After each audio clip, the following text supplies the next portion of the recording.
From Sankatasana, slide the left heel outside of the hip. Sit with your perineum down on the ground. As you place both hands on top of the thigh, visualize a cow in your inner space and perform Uddiyana Bandha and Mula Bandha in Dhenukasana. Anushagi Nagara Panchadam Vrishhilinda Galyamni.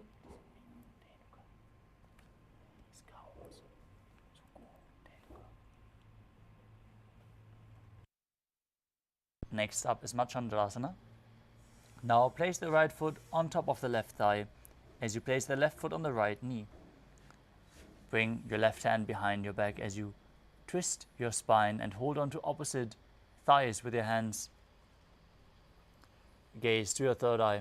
Visualize Swamiji in your inner space as you perform the Mula Bandha in Machandrasana. Vamajanga Dachinatane, Vamahastabishti Disane. Now maintain your feet in the same position, unlock, untwist your body and hold onto the feet as you lean forward and down, bringing your forehead to the ground in Machandrasana 2. Prathamaji Mano Charna Jajoyi, Vamajanga Parira Khesoi.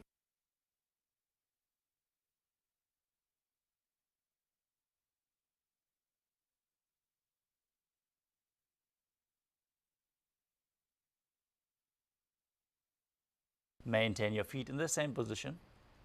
Interlace your fingers and place them on the top knee. Engage all three bandhas, Mahamudra Bandha, as you visualize Swamiji, your Guru, in your inner space, in Guru Asana.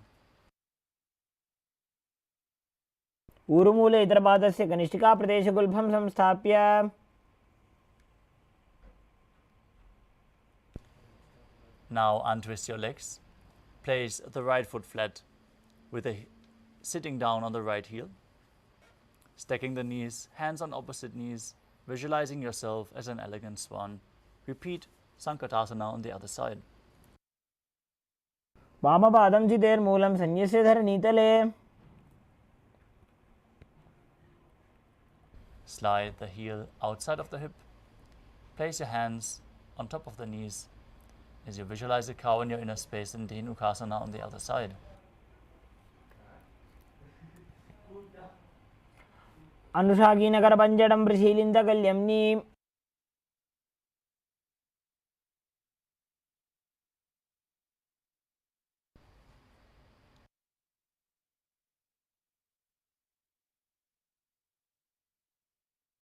Now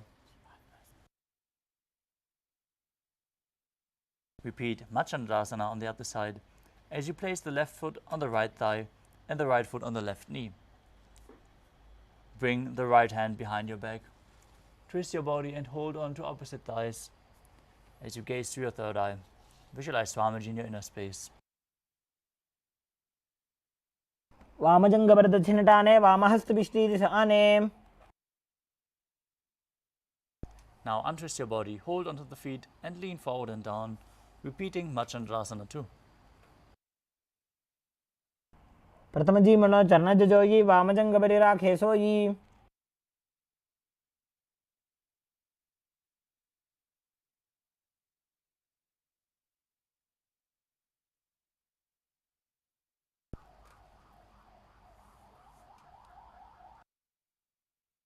Now interlace your fingers, place them on the top knee as you visualize Swamiji, your Guru, in Guru Asana, engaging all the bandhas. Urumule Idrabadasya Kanishtika Pradesha Gulbham Samsthapya.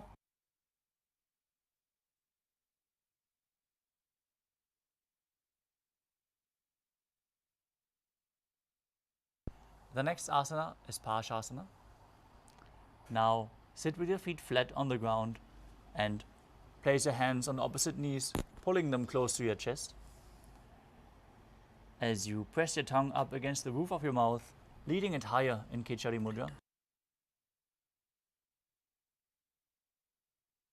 Gaze to your third eye. Visualize Swamiji in your inner space and perform the Mula Bandha. Padatale Bhumo Nidhaya, Janu Nivrasi Nidhaya.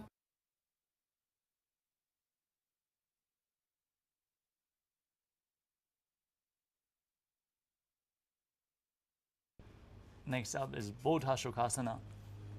As you keep your feet flat on the mat, wrap your arms around the legs and hold on to opposite wrists. Place your chin on the knees, gaze to the nose, and visualize being in an abode of bliss in Bodhashokasana. दोवुपगदली भूपरिधरे korma सेगरे. From the same position, bring your arms underneath the knees and hold on to opposite elbows.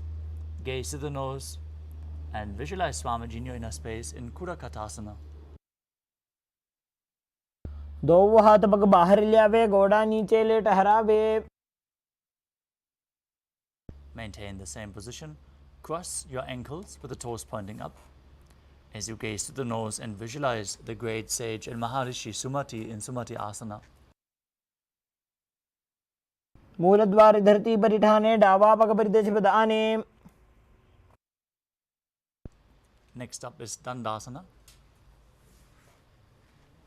As you extend your feet out straight, raise your arms up, interlace your fingers with the wrists pointing outwards.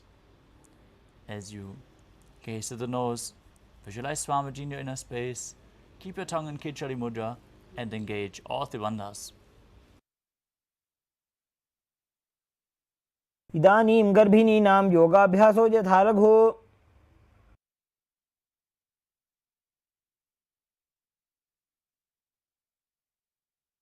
The next asana is Arambhasana. As you sit with the legs straight, hold onto the big toes in Prana Mudra, lean your chest forward and down. Control the flow of your prana with your will without using the hands. As you visualize Swamiji in your inner space and perform the Mula Bandha.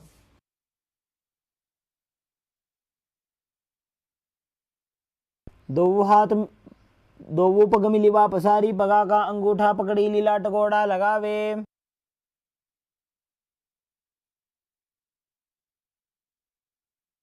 Next up is Pidokasana.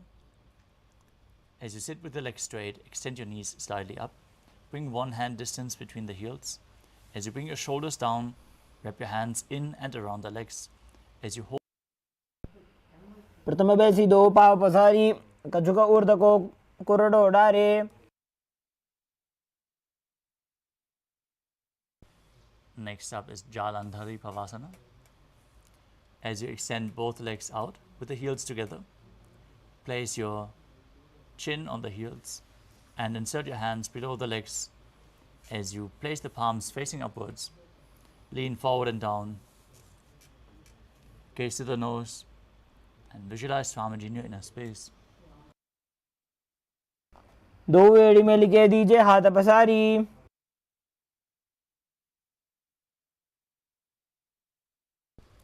The next asana is Urdhva Paschimottanasana. As you sit with both legs extended, lift one foot behind your neck if you can.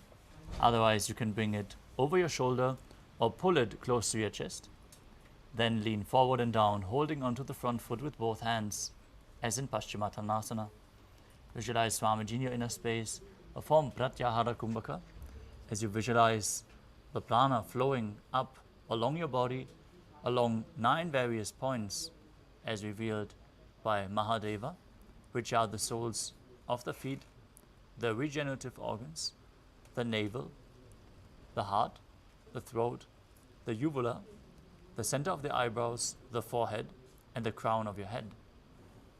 Perform the Mula Bandha. Push the Kundalini Shakti up as you internally chant the Mahavakya, Om Nithyananda Paramashivoham. पश्चिमतानवत् संस्थितिं कृत्वा एकं पादं ग्रीवायां धृत्वा तिष्ठेत्. With your foot behind your neck, lean back, straighten your spine, and hold onto the foot. Again, if you can't keep your foot behind your neck, you can pull it up, open your hips as much as possible. Gaze to the nose. Visualize yourself as unending, Ananta, in Anantasana. उत्तानशयनी एकैकं पायी ग्रीवायां विन्यस्य. From Anantasana, rest onto the elbow of the hand holding onto the foot. Keep your spine straight. Gaze at the nose, feel in complete control, and feel the prana flowing up your body in Ankushasana. उत्तानशयितः एकैकं पादं ग्रीवायां कुर्वन्. The next asana is Durshasana.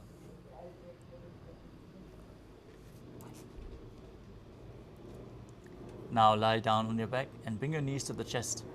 Encircle your thighs with the calves, the thighs and calves with your arms. As you roll from left to right, visualizing Swamiji in your inner space, feel the prana flowing up your spine as you perform the Mudra Bandha.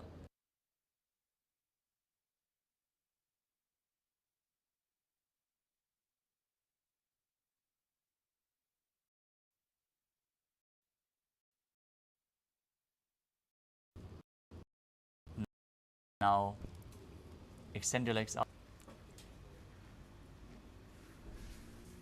Sit. Extend both legs as you lift one foot behind.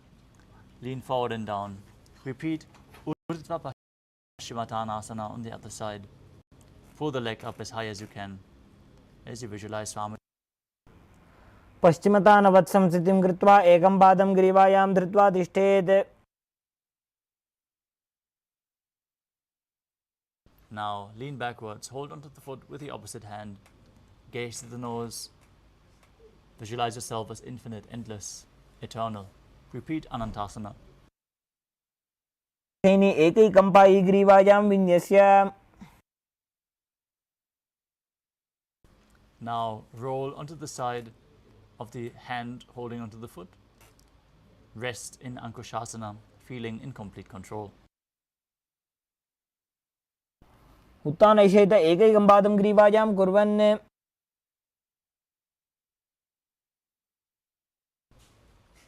Next up is Yoga Nidrasana. As you lie on your back, lift your legs one by one up behind your head.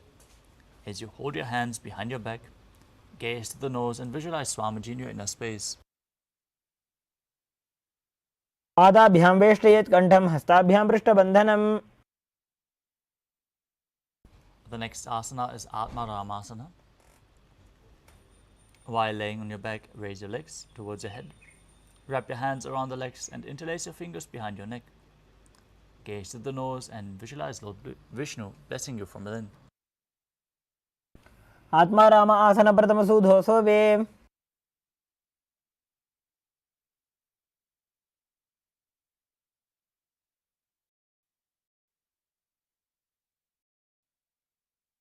Next up is Kuchikasana. Now lay on your back with the knees to the chest, soles facing up. Extend sideways. Gaze to your third eye as you visualize Swamiji in your inner space.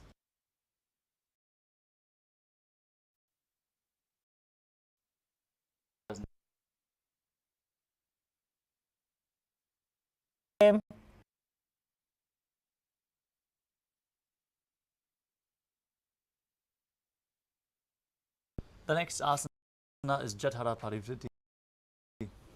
This asana consists of 3 steps. We're going to perform all 3 steps and then repeat the asana on the other side.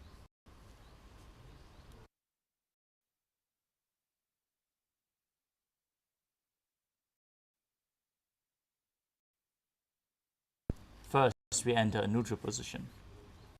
As you lie on your back, pull your knees reaching out to the sides at shoulder level. As you place one knee to the ground on the side bent, the other leg extended. Now bring both knees bent to the side. And then extend both legs to the side, holding onto the feet, gazing away from the feet.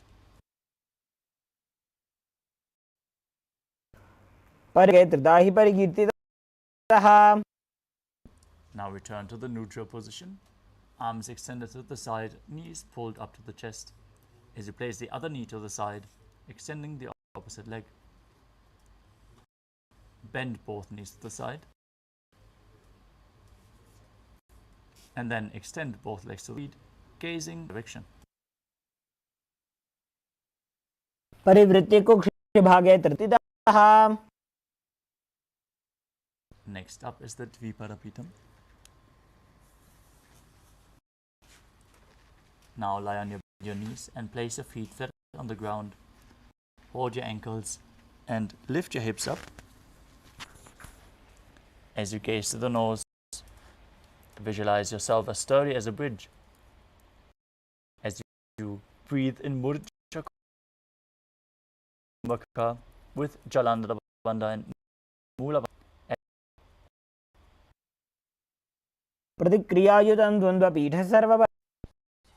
The next asana is Paryankasana.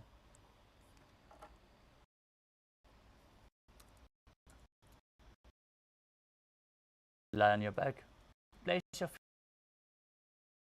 flat on the mat and bring your arms over your head, placing flat on the mat as well with the fingers pointing towards your feet. Lift your entire body up off the ground as you visualize yourself as sturdy as stone furniture in Sahadha. उत्तानशयनं हस्ततलाभ्याम्. Next asana is Shvotanasana. As you lie on your back, pull your knees to the chest and place your hands on the shoulders. Move your hips in a circular motion while visualizing yourself as a dog playfully rolling around on its back. Breathe calmly through your nose in Sahadra Kumbhaka. शववच्छरीरं संस्थाप्य जानुनी सम्मील्य नाभौ आनीय. Next up is the Viparita Karani. As you lie supine, raise your hips and legs up.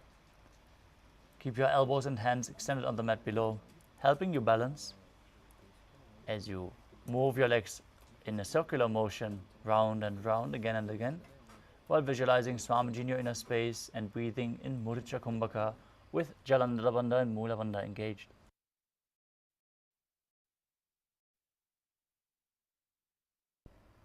भूतले स्वशिरो दत्त्वा खेनये चरणद्वयम्. Next up is the Viparita Karani 2. Now lie supine, raise your hips and legs up, and stop the movement of your legs as you visualize Swamiji in your inner space. Karni विपरीताख्या सर्वाधिव्याधिनाशिनी. The next asana is Langalasana. As you lay on your back, lift your hips, your head, toes on the floor.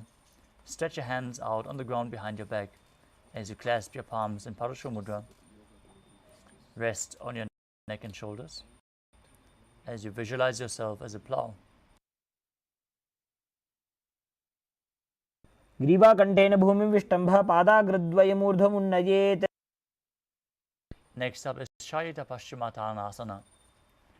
As you lie on your back with the legs over the head, hold onto the feet. Keep your arms and legs straight. This is one of the 84 different asanas revealed directly by Lord Paramashiva himself. तानं शयित्वात् कुर्वीत शयितपश्चिमतानकम्. Next up is Supta Konasana. From the same position, bring your hips above your shoulders and open your legs wide to the side. Visualize Swamiji in your inner space.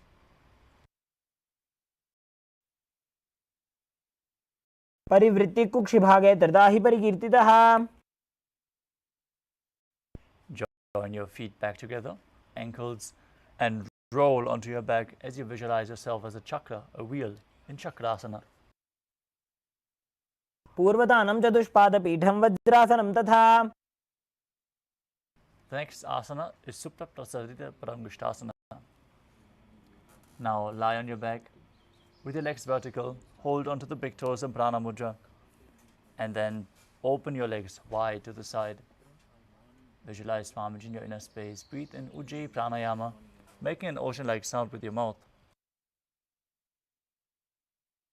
उत्तानपादं क्रौञ्चं च मरीचिं वीरभद्रकम्.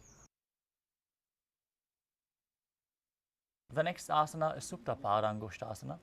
Feet together above your body and hold onto big toes as you visualize Swamiji in your inner space.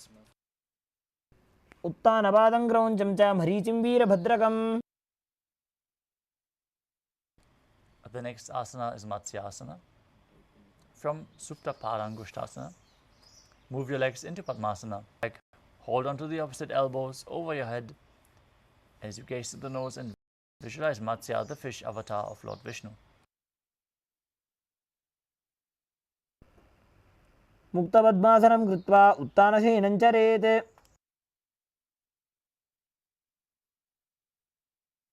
The next asana is Parasharamasana. As you lay on your back in Padmasana, place the back side of the right hand onto the left palm. Gaze to your nose as you visualize Lord Rama in your inner space.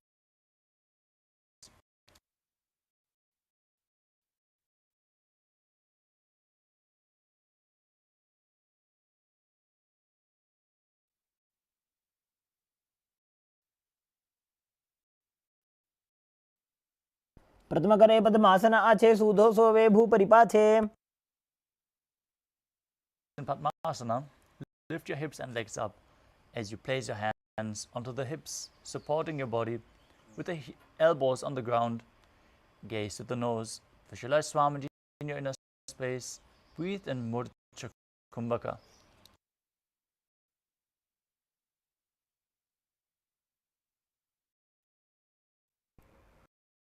अथवा क्षेत्रसंक्षेपात् सर्वांगासनमुत्तमम्. Asana. Keep one foot on the opposite thigh as you lay on your back and hook the finger. Gaze to your third eye. Visualize yourself as a scorpion in Vrishchikasana. प्रथमशयन सूधो शीर्षकेशिकी संधि सुदाखे. Exchange the position of your feet and repeat Vrishchikasana on the other side. प्रथमशयन संधि सुदाखे.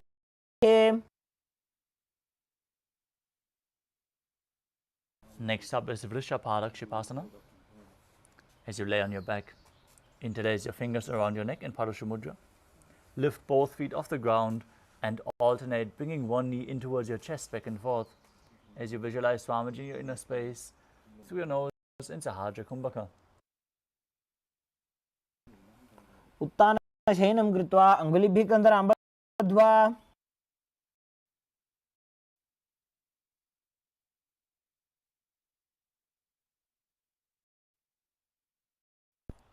The next asana is Maruttanasana. As you lie on your back, lift your legs one by one, touching your knees to the ears. Visualize Swamiji in your inner space.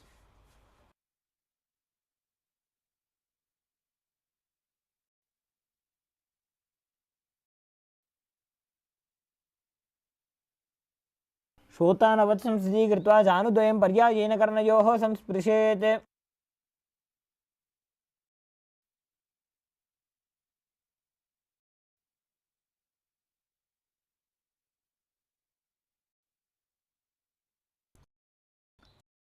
The next asana is Vrikasana. As you lay on your back, place the soul on the ground, then sit back down, self as a wolf. अथ उत्तानशयनं कृत्वा पादतलाभ्यां भूमिं धृत्वा. The next asana is Lutasana. As you lay down on your back, quickly throw your legs above your head and completely roll over. Repeat this again and again, and finally finish in a prone position, visualizing Swamiji in your inner space. उत्तानशयनं पादौ शिर उल्मो स्थापयित्वा. As you lay on your stomach, place your hands around by the shoulders. Contract your lips and make the sound of a flute whistling while inhaling in Sarathasana Pranayama.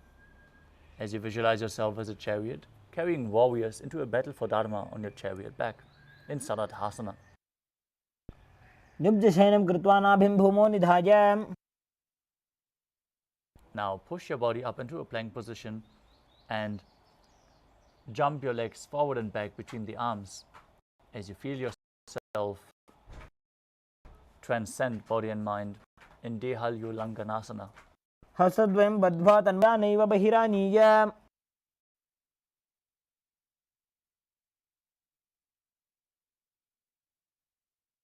The next asana is Jatyasana. From a standing position, bend forward and place your hands on the mat. Walk back and forth while visualizing yourself as a wise 60-year-old elephant. As you breathe calmly through your nose in Sahadra Kumbhaka. अथ जात्यासनं वक्षे येन जातिस्मरो भवेत्.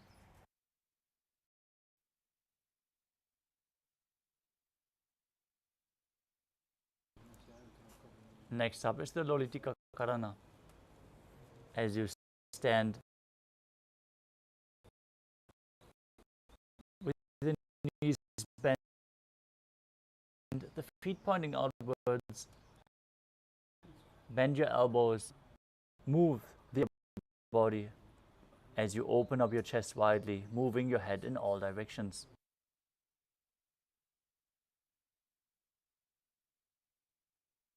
Next up is Sarvasana.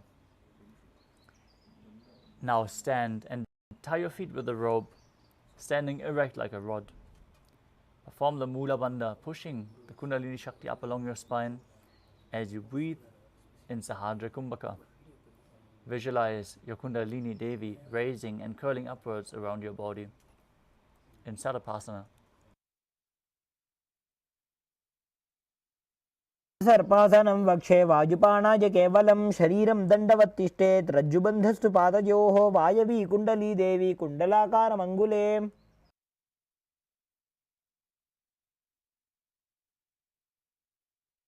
Now untie your feet as you move on to Ushtra Saranasana. While standing, place all fingers on the mat and then stand on your hands. Keep the side of, hold the big toes, hold the toes from the front with your hands.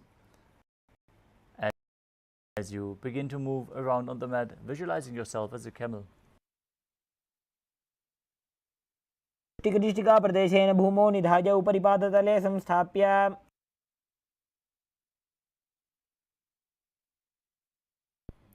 The next asana is Ashvasana.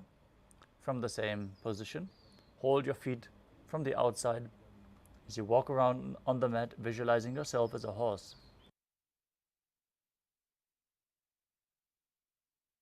टिकनिष्ठिका प्रदेशेन भूमौ निधाय उपरिपादतले संस्थाप्य. The next asana is Kapota Nitakasana. As you stand with your feet together, interlace your fingers behind your back in Parusha Mudra and pull the hands down towards your calves as you open up your chest widely. Yourself as a soaring bird diving headfirst in rapid speed. As you perform the Mula Bandha and breathe calmly through your nose in Sahadra Kumbhaka. पादतले भूमौ निधाय पृष्ठभागेन हस्तौ जङ्घापर्यन्तं नीत्वा.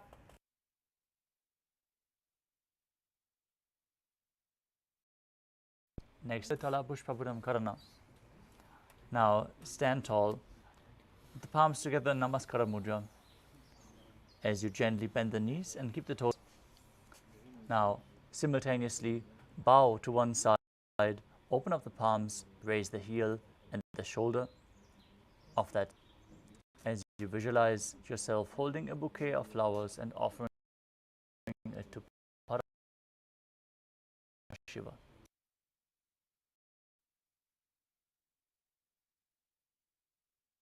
The next asana is Khadgasana.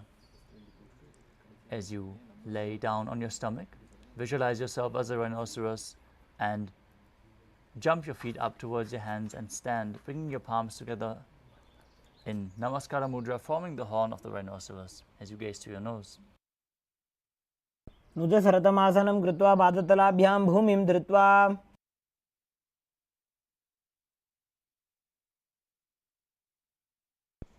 Next, Darshan. You can hold weights to intensify this asana. Now sit down all the way or as low as you can to the ground and then stand back up. Do this again and again as you gaze at the Dharmaji in your inner space. पुनः पुनः उत्थातव्यम् इति उत्थानोत्थानं भवति.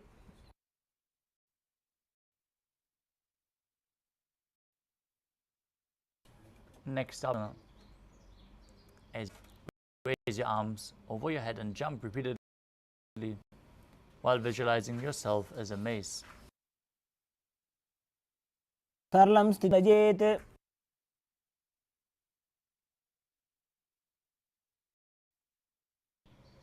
Next up is Uttriya Shakasana. From a standing position, pull the sole of one foot towards your belly. With the other leg, sit down and stand back up, alternating on both sides as you gaze to the harmony in your inner space.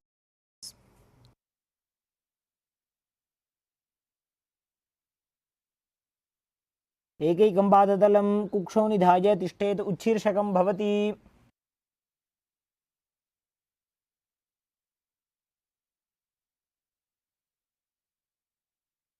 Next up is the Parshvajanukarana. Now stand and keep one leg slightly bent with the toes pointing to the side. Bend and lift towards your chest, holding it with your arm with a hand in a fist. Place the opposite hand on the thigh with the fingers pointing inwards.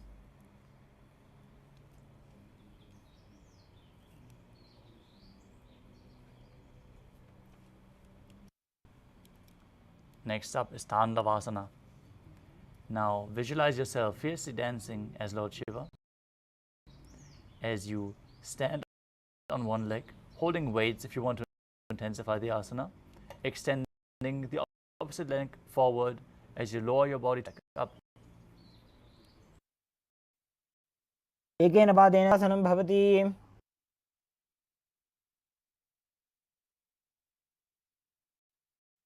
Next up is Brahmanasana. As you place the left foot on the opposite thigh and stand erect on the mat like a rod, keep your hands relaxed by the sides, vision blessed by Lord Brahma. ब्राह्मणासनमावक्ष्ये यत्कृत्वा ब्राह्मणो. Next up is Garudasana 3. Now stand tall and wrap the left leg over and around the right knee as you tuck the side of the right calf. As you cross the left arm below the right and bring your palms together, visualizing yourself in Garudasana 3. तानकूर्मपीठं च सिंहस्गारुणमेव च. Next up is Ekapadasana. Stand straight on the right leg. Keep the left foot on the opposite thigh as you keep your hands relaxed. Visualize Swamiji in your inner space. दक्षाङ्घ्रिं वामपादस्य जङ्घोपरि निधाय च.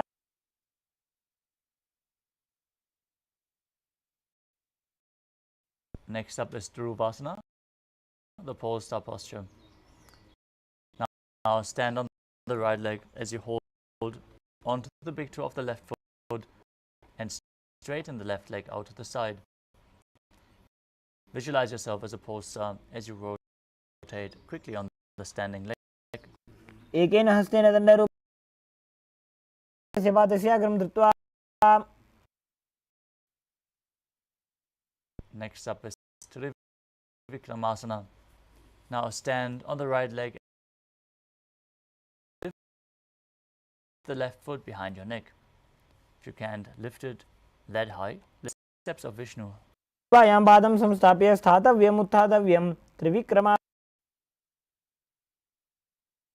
Now repeat Parashvajanukarana on the other side.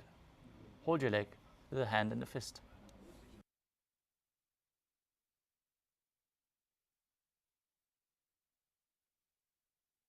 Now visualize yourself fiercely dancing as Shiva as you repeat Tandavasana on the other side. एकेन पादेन स्थातव्यं ताण्डवासनं भवति. Visualize yourself being blessed by Lord Brahma as you repeat Brahmanasana on the other side. ब्राह्मणासनमावक्ष्ये यत्कृत्वा ब्राह्मणो भवेत्.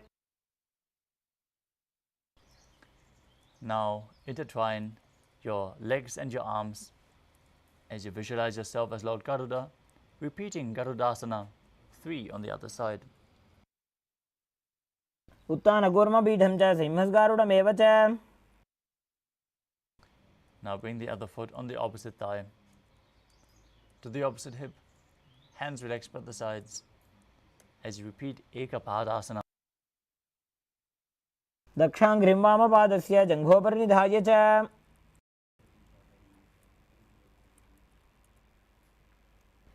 Now hold onto the right foot as you rotate quickly, standing on the left leg, visualizing yourself as a North Pole star in Duruvasana on the other side. एकेन हस्तेन दण्डरूपस्य एकस्य पादस्य अग्रं धृत्वा Now bring the other leg behind your neck or as high as you can and sit down and stand back up, visualizing Lord Vishnu blessing you from within into the Vikramasana on the other side.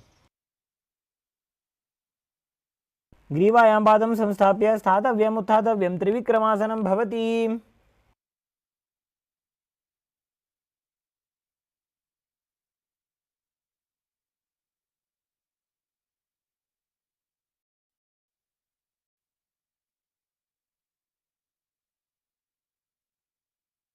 Next up is the Samana Kakarana. Stand relaxed on the mat with the toes pointing slightly outwards, arms slightly extended away from your body. Feel the awakened Kundalini Shakti flowing upwards through your body as we enter the final 100 asanas of the sequence, starting with Goraka Anjali Asana. Now stand erect and then bend forward. Bring both hands underneath the knees and make a finger lock. Sit down in a squatting position and let the finger lock touch your navel. Visualize the great sage Goraknath, founder of the Natha Yoga Hindu Sampradaya, as you perform the Jiva Chala Kumbhaka, inhaling deeply and holding the breath as you forcefully move the prana up and down and through your limbs along with your mind. Form the Mula Bandha and internally chant Om Nithyananda Paramashivoham. प्रथमे हि उभो होए बाहुरीनी चोपुनि होवे. Next up is Kanchi Asana. Now insert your hands between the thighs and calves and wrap them around behind your butt. Squat down, hold your hands behind in Padusha Mudra. As you keep your chest upright, visualize Swamiji in your inner space. ऊर्ध्वमध्यात् हस्तौ निवेश्य नितम्बं धृत्वा. Next up is Bhairu Asana.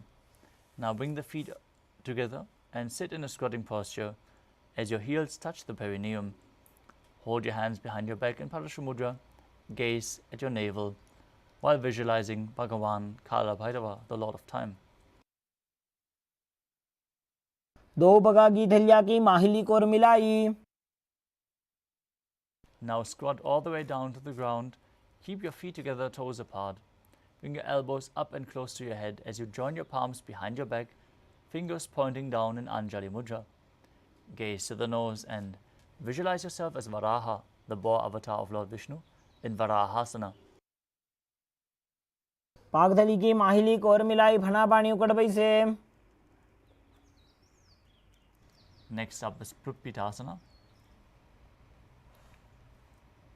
With your heels touching, hold onto the big toes and bring your hips to the same level as your knees.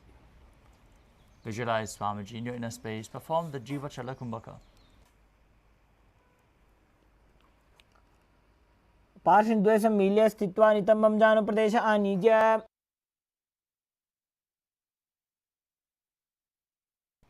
Next up is Bakasana. Now place your hands on the mat with the fingers wide and place your knees onto the back of your arms. Lean forward, raise your feet off the mat, visualize yourself as a crow. Perform the Mula Bandha. हस्ताभ्याम् अवनिमवष्टभ्य. Next up is Sushtanga Kapali Asana. As you kneel down, place your head on the ground, the palms spread for support. Raise your body onto your head and bring your legs into Padmasana as you gaze to the nose and visualize Swamiji in your inner space. आसन को गुण कपाल आछो होई. Come to a kneeling position. As you keep the toes flat on the mat, sitting with your perineum in between the heels, heels outside of the hips, toes touching behind your body, gaze to the nose. Now, sitting in the secret seat with Paramashiva and Guru in Guptasana. जानोर्वोरन्तरे पादौ कृत्वा पादौ च गोपयेत्.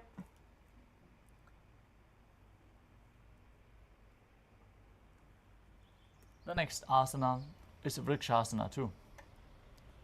Keep your hands on the ground, fingers wide. Lift your body up straight into a handstand. Use a wall for support, or if you have a partner by the side, they can aid you. This asana should be practiced by everyone to purify the 7 chakras. Visualize your retreat with deep roots into the ground in Vrikshasana too. सप्तचक्रक्षालनाय वृक्षासनविशेषकान्. Breathe calmly through your nose. As you bring your hands closer together, gaze to your third eye. Visualize Tejas, energy flowing through your third eye in Shibha Asana. दो पग जोड़ी माही Gulf मिलाए. Gently lower your body down. Then place your hands flat on the mat, shoulder width apart. As you step your feet back into a plank position, then lower your body down to the mat and push it back up again and again. As you visualize yourself as a fish in Matsyasana too. नम गुरपरो पार्श्वभागाय मूर्धकृत्य. The next asana is Sarapasana too. As you lay prone on your belly with the hands on the hips, lift your chest to the left and right like a snake, visualizing and moving your body like a snake. निब्जं शयनं कृत्वा हस्तौ नितम्बं संस्थाप्य. The next asana is Niralambanasana. Lie prone on your belly and keep your hands in Padma Mudra, the lotus mudra, holding onto your shin. Now place your elbows on the ground, the toes pointing backwards. Feel self-supported and completely independent.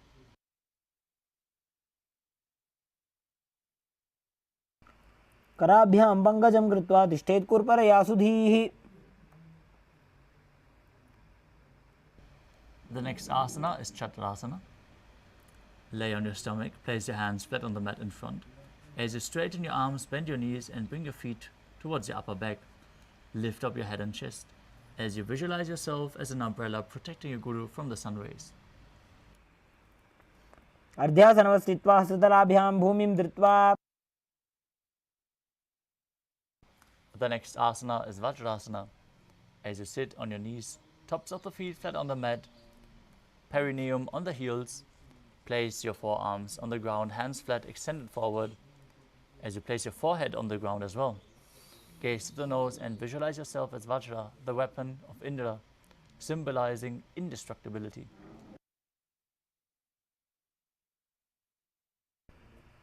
इदानीं गर्भिणीनां योगाभ्यासो यथा लघो.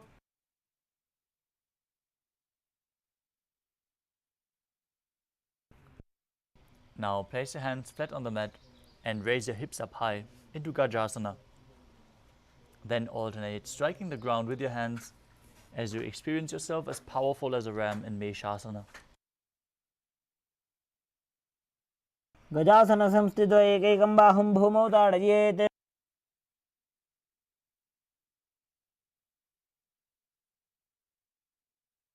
The next asana is Ajasana. From Gajasana position, lift your legs into the air and slowly bring your forehead to the ground. Visualize yourself as unborn, existing for all eternity. गजासन संस्थितो पादद्वयमन्तराळे कृत्य.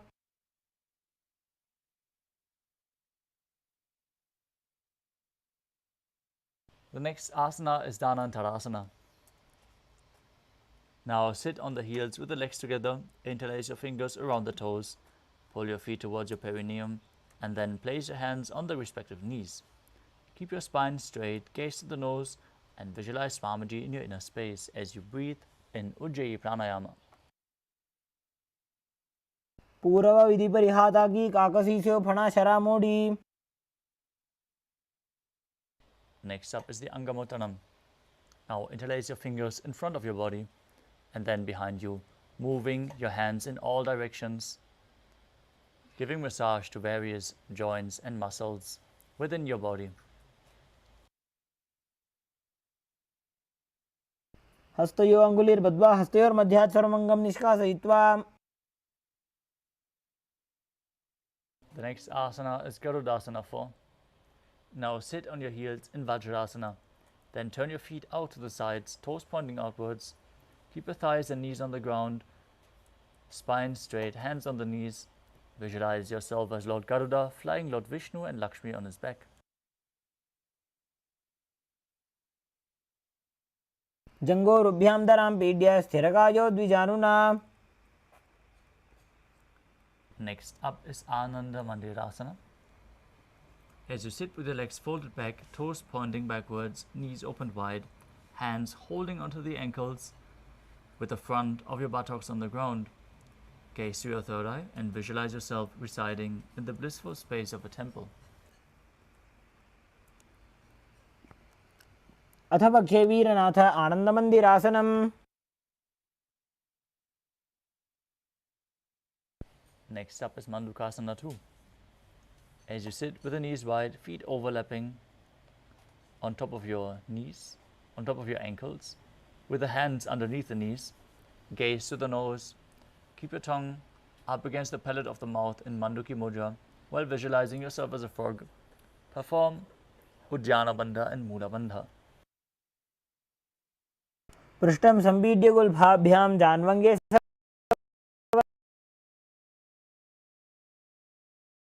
सर्वयाकृतिः.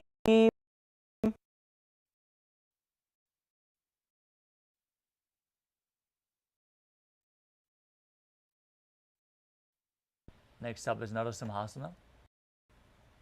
As you keep the toes on the mat, heels up and together, but your thumbs touching the tips of the toes.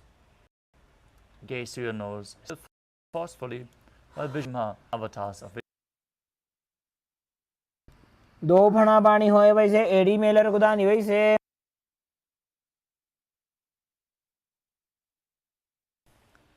The next asana is Bishra. Sit on the toes, place your perineum on the heels, separate your knees and place them on the ground. Breathe in Vishraka Prana as you make a hollow of your palms, place it over your mouth and keep the thumbs under the teeth, close the lips and inhale through the right nostril, exhale through your mouth. Gaze to the nose and visualize yourself as Devi, victorious over any and all fears you might have. पगां की एड़ी जोजी गोड़ा फनोमान अपनी होई. Next up is Makaldasana. Place the soles of the feet together with the top of the feet on the ground. Sit on your heels, bend your elbows and bring your fingers to the armpits as you imitate as if you were a playful monkey scratching itself. Gaze to your third eye. Perform Ujjayi Pranayama. दोवू पगदली संपुट आने तिनकी पिष्टि भूमि पर इठाने. The next asana is Vajrasangadasana. As you stand on the toes, soles of the feet together, sit down on the heels with the knees open wide and on the floor, off the floor. Hold your elbows behind your back as you gaze to the nose and embody a diamond-like strength for yourself and your Sangha, your spiritual community. प्रथम पणा पानी होए वैसे दो एड़ी गुदानी. The next asana is Kandranasana. As you keep your toes down, ankles crossed behind, sit on the heels, place your palms to the mat sides as you gaze to the nose and visualize perfect health beyond any and all physical or mental ailments.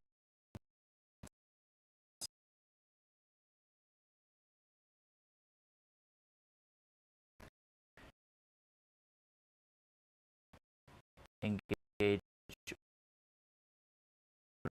Dhyana Bandha and Mula Bandha as you do so.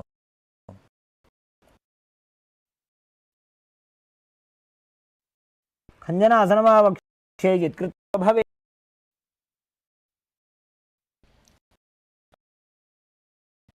The next asana is Kurmasana.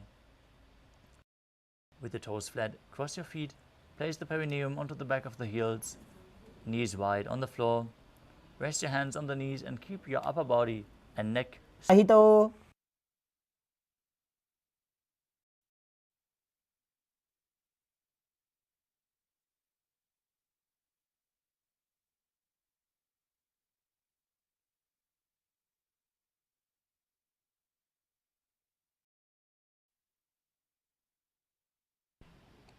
The next asana is Yogasana. Maintain the same position. Relax your upper back and neck. Gaze to the nose.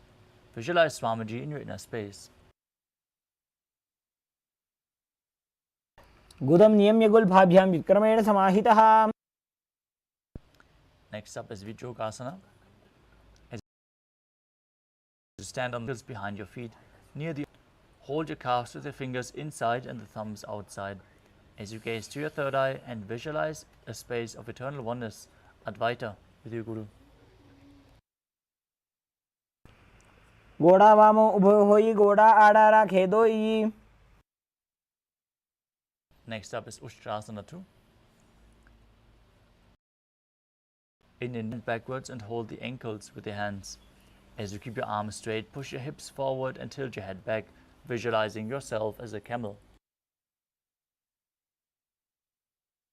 मेरुदण्डग्रन्थिदाढ्य संविवादयिषुः पुमान्.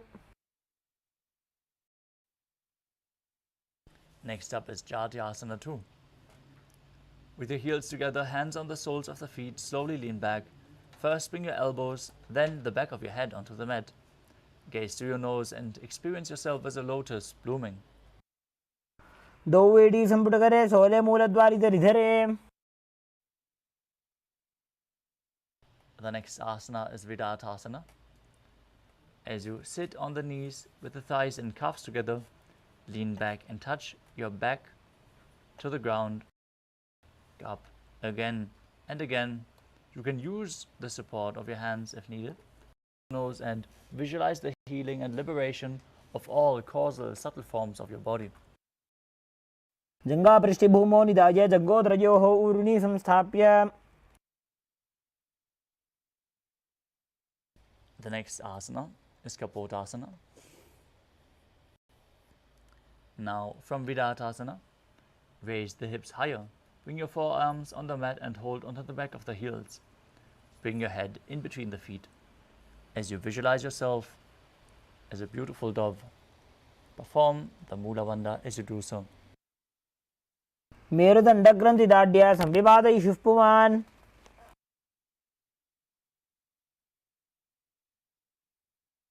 The next asana is Vadasana.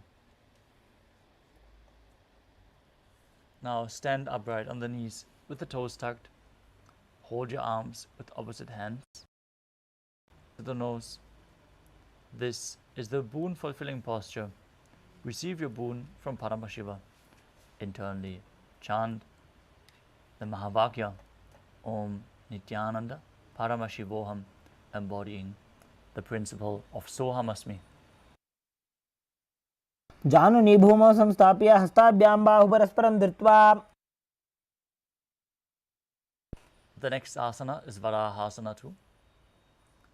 As you keep your knees together, toes tucked, lean forward, bring the elbows to the mat, hold onto your head, and place your perineum on the raised heels. As you visualize yourself as Varaha, the boar avatar of Lord Vishnu. सूर्यं चन्द्रं भेदनानि आसनानि निकथ्यते.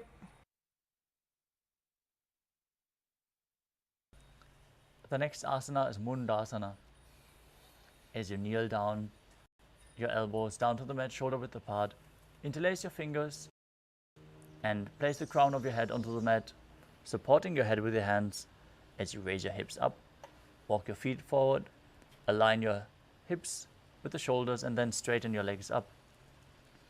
Be straight and stable as you get, and visualize yourself as a lopped tree, breathing calmly in Sahadra Kumbhaka. अधो मुण्डासनं वक्षे सर्वेषां प्राणिनां सुखम्.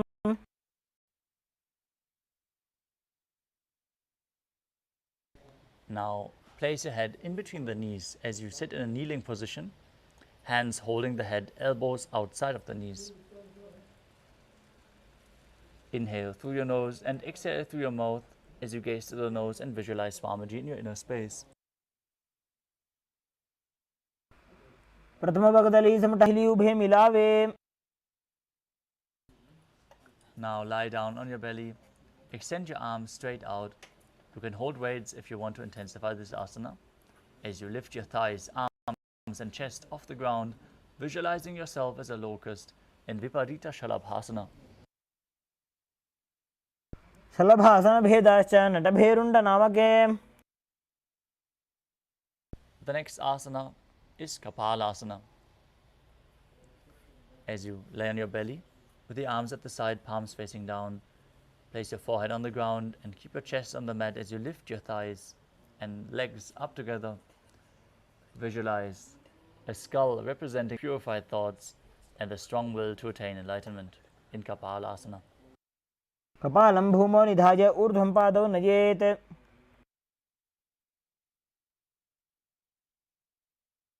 The next asana is Akasha Kapotasana. Lie on your stomach with the hands by the sides and then lift your legs over your head. Slowly place your feet on the mat in front of your head. As you visualize yourself as a free and open dove, form the Mula Bandha. त्रासने स्थित्वा चरणौ भूमेरुत्थाप्य मस्तकोपरि नीत्वा.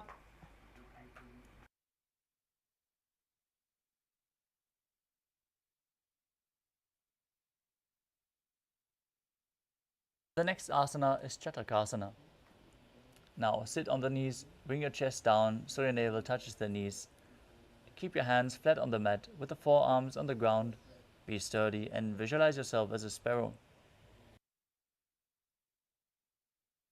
धरामोष्टभ्य जानुनी नाभोसं. Next up is Vrishchikasana.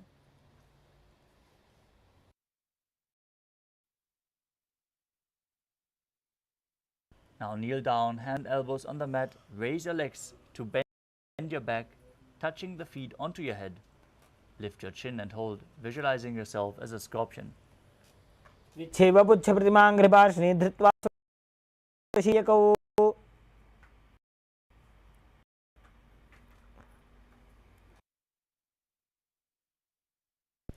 The next asana is Vrishasana. Perineum down on the right heel as you keep the left foot pointing outwards. Place your hands on the mat in front, visualizing yourself as a bull. Start breathing in Antarangaka Kumbhaka as you forcefully inhale, hold the breath, and exhale slowly. याम्य गुल्फे पादमूले वामभागे पदेतरम्. The next asana is Lolasana. With your hands flat on the mat, lift your knees off the ground and place the left toes over top of the right, balancing above the mat as you visualize Swamiji in your inner space. लोलासनं सदा कुर्यात् वायुलोलापघातनात्. Now place the perineum onto the left heel as you keep the right foot outside of the hip, repeating Vrishasana as you visualize yourself as a bull. याम्य गुल्फे पादमूले वामभागे पदेतरम्. Next up is Balagunasana. Now keep the left toes on the ground, left heel raised, sitting your body down on the heel with the opposite knee raised to your chest, hands on the respective knees. Visualize Balagunahai, one of the 84 siddhas in your inner space.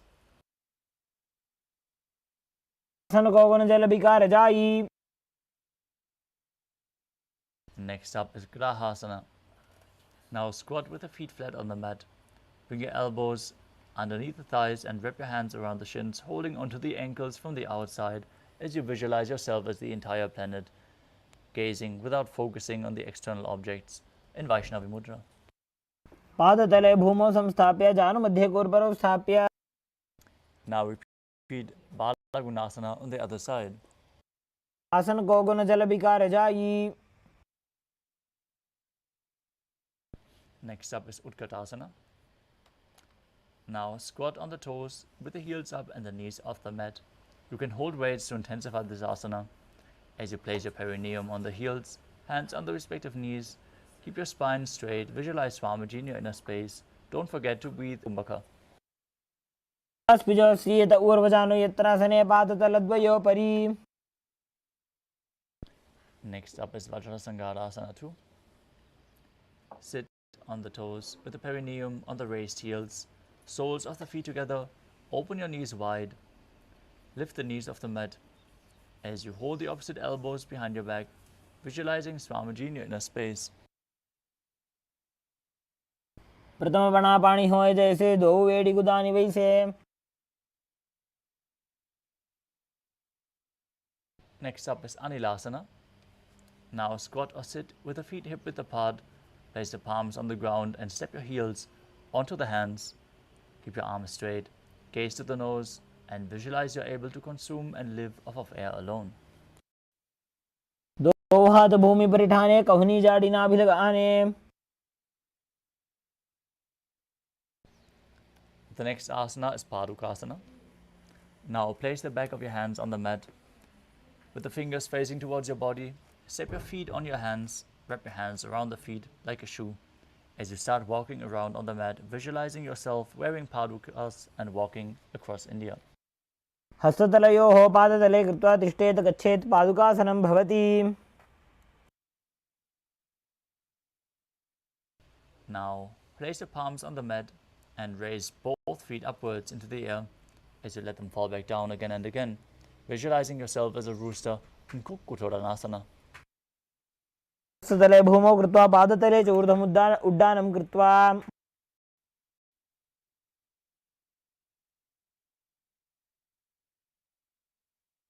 The next asana is Viparita Nrityasana. Place your hands on the mat and raise your leg upwards into a handstand. As you move around on two hands dancing, visualize yourself become free of all inhibitions. हस्ततलाभ्यां भूमिं वष्टभ्य ऊर्ध्वपादा. The next asana is Kunjarasana. Now separate your feet and place one palm down on the mat with your arms straight, opposite hand to your head. Be stable. Visualize Swamiji in your inner space. Breathe calmly in Sahadra Kumbhaka. अथ वक्षे Mahadev कुञ्जरासनमुत्तमम्. Now repeat Kunjarasana on the other side. अथ वक्षे Mahadev कुञ्जरासनमुत्तमम्. Next up. Now squat down on the ground with the feet flat, heels close to your body. Hold the respective ankles and lift your feet off the ground while visualizing yourself as a Kadamba tree, a pious tree that promotes a long life. पार्श्वेभ्यां भूमिं वष्टभ्य. Next up is Pavana Muktasana.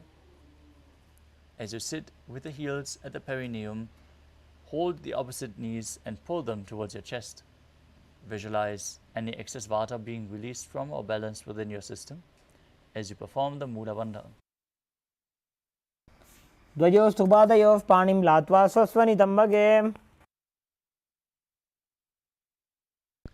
The next asana is Chakorasana. Now sit and lift one leg behind your head. Bring it behind your shoulder if you can bring it behind your head, or pull it up towards your chest. Then place your hands by the sides and raise the opposite leg straight, lifting your entire body off the mat as you visualize yourself as a powerful source of energy. वदानं चतुष्पादपीठं वज्रासनं तथा. The next asana is Dhanurasana 2. Now, as you sit on the ground, hold toes in Prana Mudra, keep one leg straight, pull the other one towards your ear as if you're pulling a bowstring back while visualizing yourself as a bow. पादाङ्गुष्ठौ तु पाणिभ्यां गृहीत्वा श्रवणावधि. Next up is Ashtavakrasana. Now lift the left leg over top of the left shoulder and bring the right foot across. Hook it over the left foot as you lean forward and down while extending the legs to the side, balancing on your arms as you visualize yourself as a flying crane. वासिष्ठमथ कौण्डिन्यमूर्धकुक्कुटमेव च. Next up is Pranasana. As you place the right foot on the left thigh, the left foot flat on the ground, have the left shoulder underneath the raised left leg, hand on the ground as you push the other knee down to the mat. Gaze to your third eye and visualize you're immortal, able to exist solely. एतत् प्रभेदं वक्ष्यामि करोति यस्य चामरः. Next up is Paramashivoham. Now place the right heel up the hip and then stack the other foot over top of the knee. Twist your elbow around the knee and bring the hand underneath as you hold your hands behind your back. Gaze to your third eye. Visualize Sage Nithyananda, the master of Hatha Yoga, in Paramashivoham. वामोर्मूलार्पितदक्षपादो जान्वो बहिर्वेष्टितदक्षदोष्णा. Now repeat the other side, bringing the other foot up behind your neck or over the shoulder, wherever you can bring it. As you extend the opposite leg straight and lift your entire body off the mat, gazing to the third eye and visualizing yourself as a powerful source of energy. पूर्वदानं चतुष्पादपीठं वज्रासनं तथा. Now repeat Dhanurasana 2 on the other side, holding on to the big toes in Prana Mudra. As you pull the opposite foot to the ear, visualizing yourself as a bow. पादाङ्गुष्ठोत्पाणिभ्यां गृहीत्वा शरवणावधि.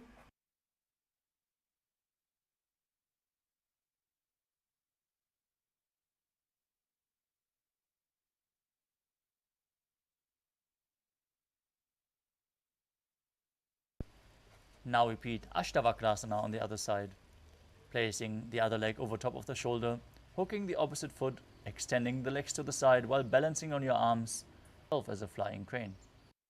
वासिष्ठमथ कौण्डिन्यमूर्धकुक्कुटमेव च. Next up is Pranasana. On the other side, as you place the other foot over top of the opposite thigh, pushing the knee down, bring the shoulder underneath the raised knee. Visualize yourself as immortal, able to exist solely from prana. एतत् प्रभेदं वक्ष्यामि करोति यस्य चामरः.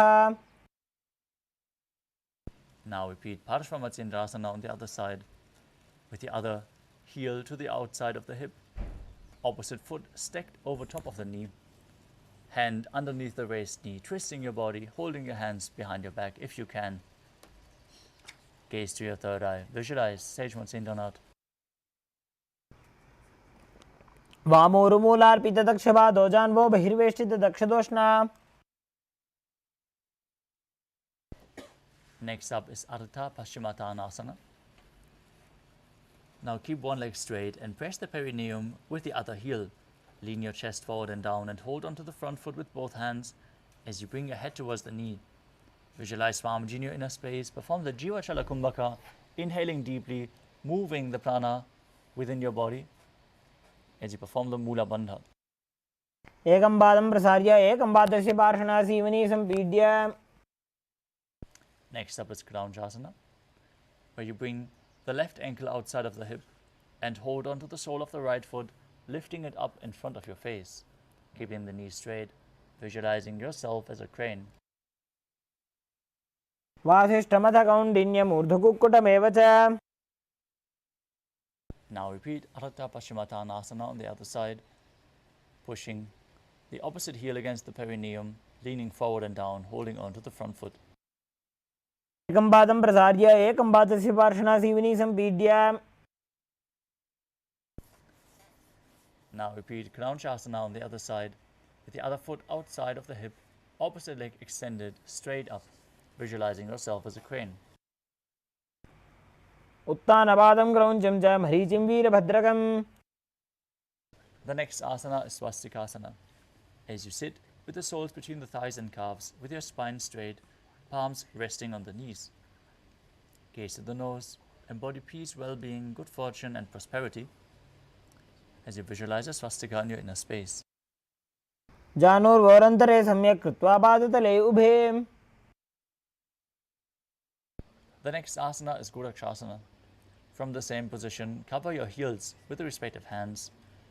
As you contract the perineal region, tuck your chin to the chest, gaze to the nose, and visualize the great sage Gorakhnath, founder of the Natha Yoga Hindu Sampradaya, in Gurukshasana. जानुर्वरन्तरे पादौ उत्तानो व्यक्तसंस्थितौ. Next up is Bhagasana 2. Now, bring the left heel to the perineum and the right foot on top of the left thigh. Gaze to your third eye. Contract the perineal region. Visualize Swamiji, the enlightened one. As you enter Shanmukhi Mudra, exhale, close your eyes with the index fingers, nose with the middle fingers, mouth with ring and little fingers, and your ears with the thumbs. वामपार्श्वमुदं संस्थाप्य दक्षाङ्घ्रिवामजगने. Next up is Yogasana 2. Now place your feet on top of the opposite knees, and then place your hands on the ground beside you with the palms facing up. Keep your spine straight, gaze to the nose, visualize Swamiji as you breathe in Kakachantra Kumbhaka, rolling up your tongue and inhaling through the rolled up tongue while keeping your mouth in the shape of the beak of a crow, exhaling through your nose. उत्तानौ चरणौ कृत्वा संस्थाप्य परिजानुनोः. Next up is Urdhva Kukutasana. Now rotate your hands at the side of your body and push your body up above the mat, visualizing yourself as a rooster as you perform the Mula Bandha. वासिष्ठमधकौण्डिन्यम् ऊर्ध्वकुक्कुटमेव च. Next up is Siddhaharatali Asana. Maintaining Padmasana, place your hands in between the thighs and calves. Place them flat on the mat without lifting your body up. Gaze to the nose and visualize Swamiji in your inner space. प्रथम पद्मासन को करे हस्तुदो वो गोडासन दिदरे. Next up is Hamsasana. From the same position, push your body off the ground. Gaze to the nose and visualize yourself as an elegant swan. Kukkutasana स्थित्वा स्कन्दपर्यन्तं ऊरूनि नीत्वा. Next up is Karmukasana. From Padmasana, with your hands in between the thighs and calves, push your hands behind your body as you lean forward and down, interlacing your fingers behind your back in Parusha Mudra. As you visualize yourself as Pinaka, Lord Shiva's bowl, breathe in Kakachantra Kumbhaka and perform the Mula Bandha. प्रथम पद्मासन को करे घोड़ासन दिमाहि करि धरे. Next up is Kurmasana 2. From Padmasana, insert both hands through the thighs and calves. Bend your elbows and hold onto the respective shoulders with your hands. Visualize yourself as a turtle, having a stable body and mind to live for hundreds of years. By जंग पर दक्षिण बावा दाई जंग पर by ल्यावा.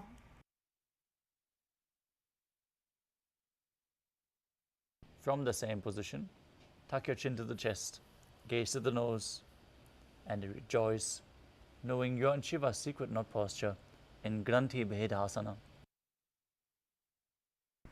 अथ वक्षे नीलकण्ठ ग्रन्थिभेदासनं शुभम्.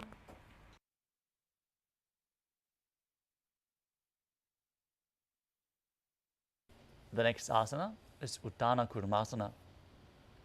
From the same position, roll onto your back. Bring the arms between the thighs and calves. As you hold onto the opposite shoulders, onto the respective shoulders, as you embody a turtle laying on its back, gazing to the nose and engaging the Mula Bandha in Uttana Kurmasana. Kukkutasana बन्धस्थं कराभ्यां धृतगन्धरम्. Now sit back up into Padmasana as you place both hands through the gap of the thighs and calves, one hand flat on the mat, holding the wrist of the hand, pushing your body off the mat. Visualize yourself as a rooster in Pango Kukkutasana. Kukkutasana स्थित्वा एकेन हस्तेन अन्यस्य परिबन्धं धृत्वा. Place the other hand flat on the mat. Lift your body up. Repeat Pango Kukkutasana on the other side. कुक्कुटासने स्थित्वा एकेन हस्तेन अन्यस्य परिबन्धं धृत्वा. The next asana is Gridrasana. From Padmasana, place your elbows on the toes and interlace your fingers in Parashamudra as you rest your chin on the knuckles and press your thumbs to the throat, visualizing you have gone beyond all greed and covetous. जानुर्भोरन्तरे पादौ उत्तानो व्यक्तसंस्थितौ.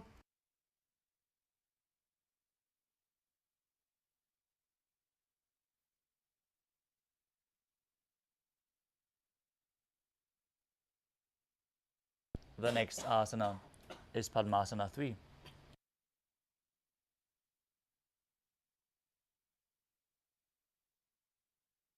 From Padmasana, hold one hand over the other with the palms facing upwards. Keep your spine straight, gaze to the nose, engage all three bandhas as you visualize Swamiji in your inner space. उत्तानौ चरणौ विधाय विधिवत् शक्तिस्थितो योगिरात्. Inhale through your tongue. As you place your palms on top of the knees, keep your spine straight, gaze to the nose, and visualize Paramashiva in your inner space in Padmasana form. एतत् पद्मासनं कुर्यात् प्राणवायुप्रसिद्धये. Next up is Karmukasana 2. Maintain Padmasana. Keep one hand on the respective knee. As you hook the other hand around the big toe in Prana Mudra, pulling the elbow back as if you're pulling a bowstring, moving the big toe round and round, visualizing yourself as Pinaka, Lord Shiva's bow, as you repeat the movement on both sides. अथान्यासनमावक्षे योगपूरकरक्षणात्. Next up is Karmukasana 3.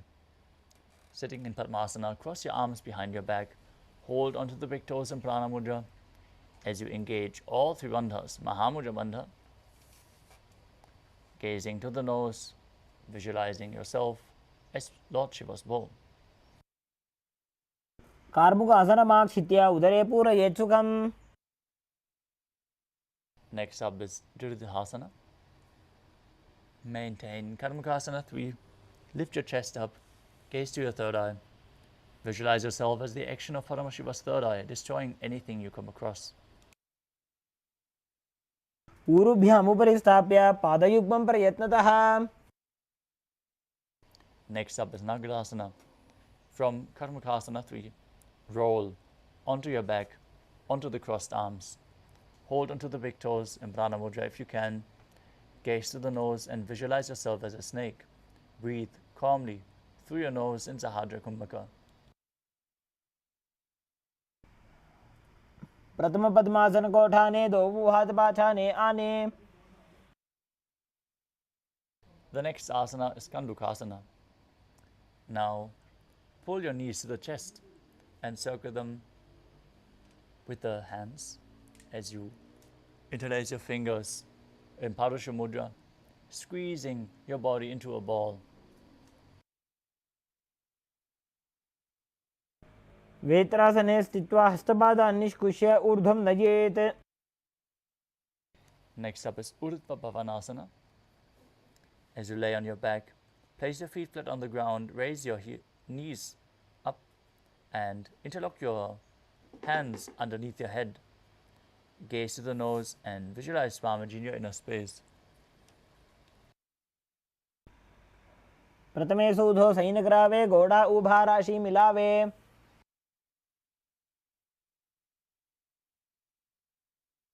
Next up is Marakata Pitasana.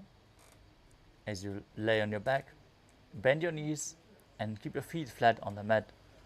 Place the upturned palms underneath the heels. As you lift your hips up, contract the perineal region, tuck your chin to the chest, breathe in Mudra Kumbhaka as you visualize yourself as a powerful alpha ape. उत्तानशयनं पादतले उत्तानहस्तयोः स्थापयेत्. Next up is Uttana Shikhi Pitakasana. As you lie supine, raise your hips up, support your hips with your hands placed at the waist, with your elbows bearing the weight of your body. Tuck your chin to the chest, contract the perineal region as you gaze to the nose and visualize Swamiji in your inner space. जङ्घोरुबलहीनश्चेत् उत्तानशिखिपीठकम् अप्रमत्तः प्रकुर्वीत भुक्तेः प्राग्विजितेन्द्रियः. The next asana is Nalakasana. As you lie supine, now raise your hips and legs up straight. Keep the elbows and hands extended on the mat below, supporting you. As you point your toes up towards the sky, visualize yourself blissfully traversing Narakaloka unscathed. ग्रीवाकण्ठेन भूमिं विष्टम्भ पादाग्रद्वयमूर्धमुत्त्रयेत् नरकासनं भवति. Next up is Tiryanavakasana. Now bring your hands to the lower back and straighten your legs as you then lower and angle them, keeping your core engaged as you visualize yourself as a boat crossing the ocean of samsara. नौकावत् स्थित्वात् ऊर्ध्वं पादाग्रद्वयं नयेत् तिर्यन्नौकासनं भवति. Now bring your legs back straight as you place your hands on the mat. Be straight like a flagpole as you visualize yourself as the Kailasa flag, respected across all nations in Dvajasana. तिर्यन्नौकावते ग्रीवापृष्ठकूर्परैः भूमिं वष्टभ्य. Now lower your body down to the mat, lay flat in Mritasana, the final asana of the sequence. Place your hands by the sides of your body, palms facing up. Contract the perineal region. Pull the Kundalini Shakti up along your spine from Muladhara to Sahasrara Chakra. Unclutch from any micro movements of the body and mind. Unclutch. Visualize your body is dead and Swamiji is liberating you. Internally chant Om Nithyananda Paramashivoham.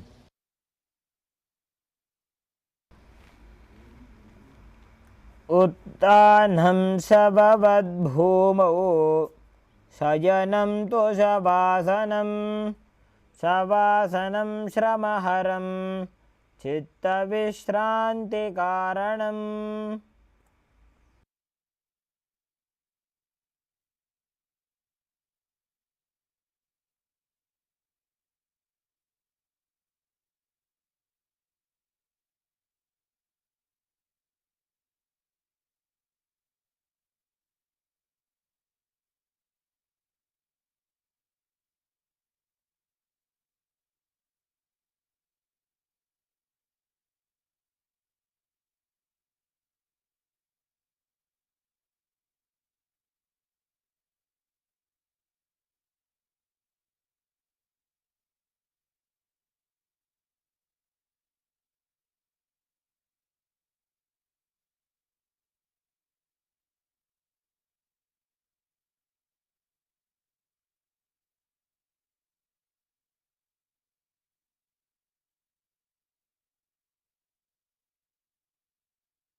Now slowly return to your physical body.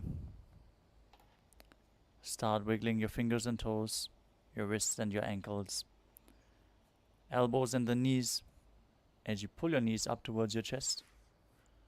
Rock your body from side to side and return to comfortable seated position.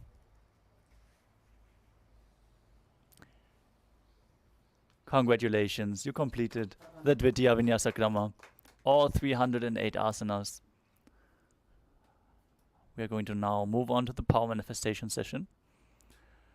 It is important to manifest the Shaktis of Paramashiva as your Kundalini Shakti is awakened, to really bold the experience into your nervous system and create a permanent change in your system. Let us now close the Nithyananda Yoga session with the Purna Mantra. As we sit with our head, neck and spine in a straight line, bring our hands in Namaskara Mudra in front of the heart center, close our eyes, take a deep breath, visualize Swamiji and chant the Purna Mantra.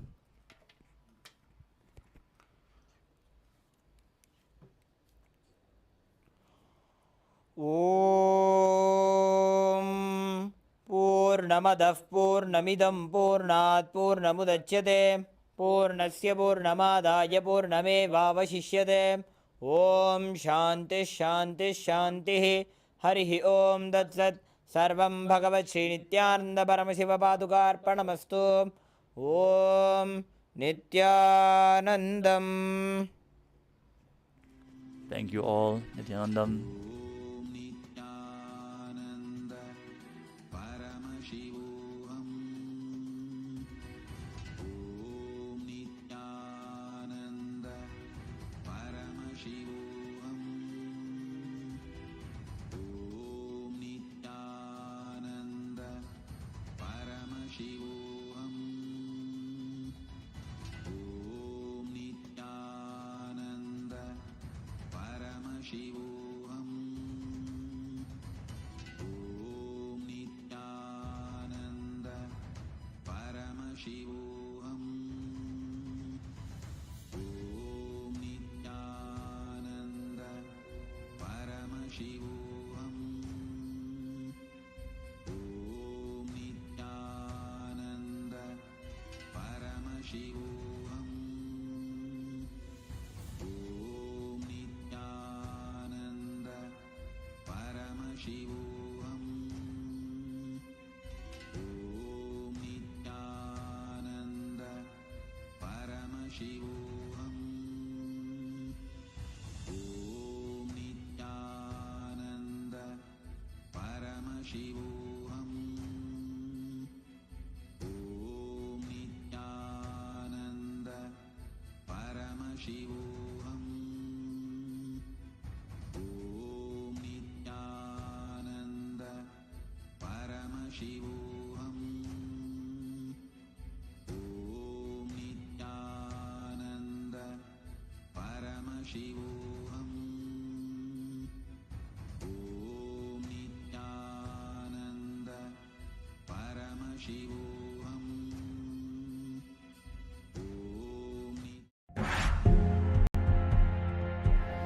First thing I want to tell you, third eye can be opened. Second thing I want to tell you, for the sake of God, please open it.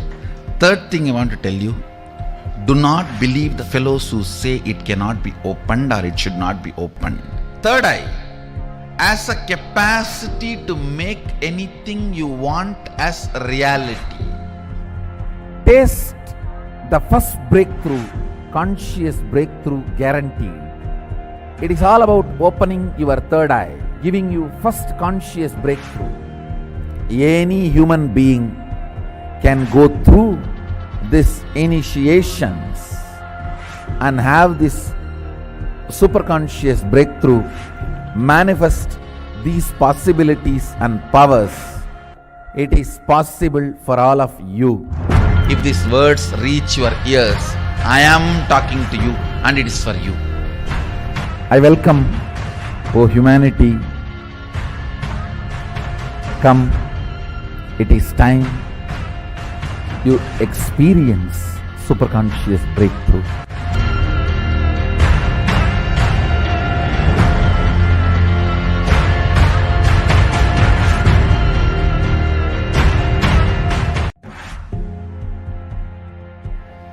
First thing I want to tell you, third eye can be opened.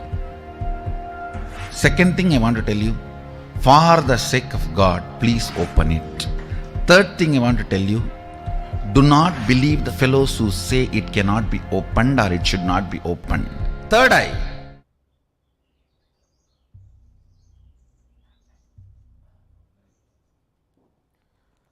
नित्यानन्दं परमसुखदं केवलं ज्ञानमूर्तिं द्वन्द्वातीतं गहनसदृशं तत्त्वमस्याधिलक्ष्यम् एकं नित्यं विमलमचलं सर्वदी साक्षिभूतं भावातीतं त्रिगुणरहितं सद्गुरुं तं Namami.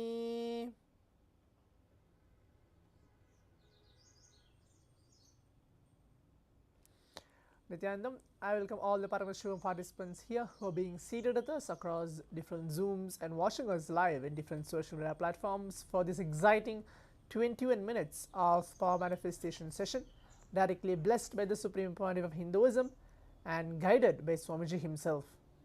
Now, right after the Nithyananda Yoga, the performance of the Dvitiya Vinyasa Krama, the 308 asana sequence for all our body and mind.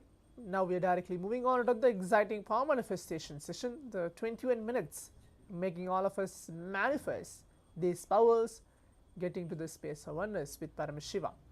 Today, as the first session of the power manifestation throughout the Paramashivam sessions, we are going to be having the first power, which is the power of third eye, reading and seeing with our eyes completely blindfolded.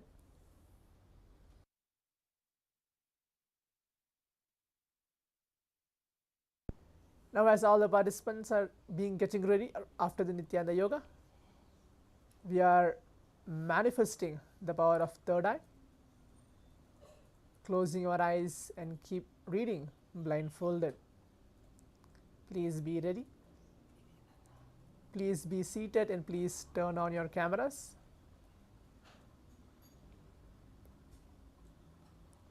Requesting all the participants to please turn on your cameras so we can see all of you.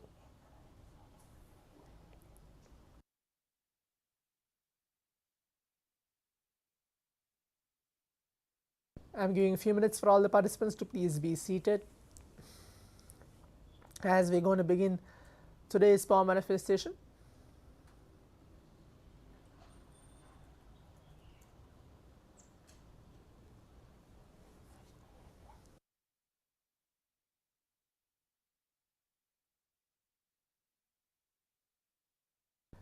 Requesting all the participants now to please bring your eye bands, pen and paper, and please be seated for today's power manifestation. If you don't have an eye band, just bring a piece of cloth, something to blindfold yourself, and please be seated. Please turn on your cameras. Please be seated for today's power manifestation.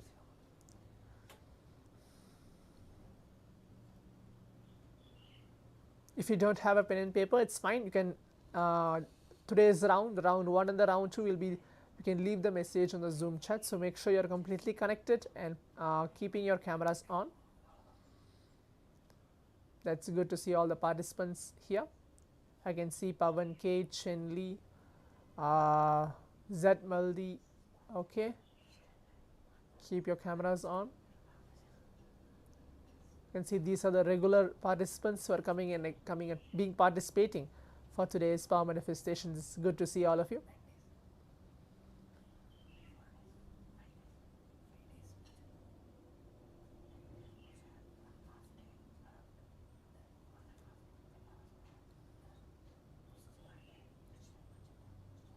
Please be seated. Please keep your eye bands ready. Do not blindfold yourself now. Once I just tell you what's going to be today's power manifestation and what we're going to do specifically, as we're going to keep our eyes closed, and then you can blindfold yourself. Do not blindfold yourself now. Please be seated. Get ready to receive Paramashiva onto your inner space.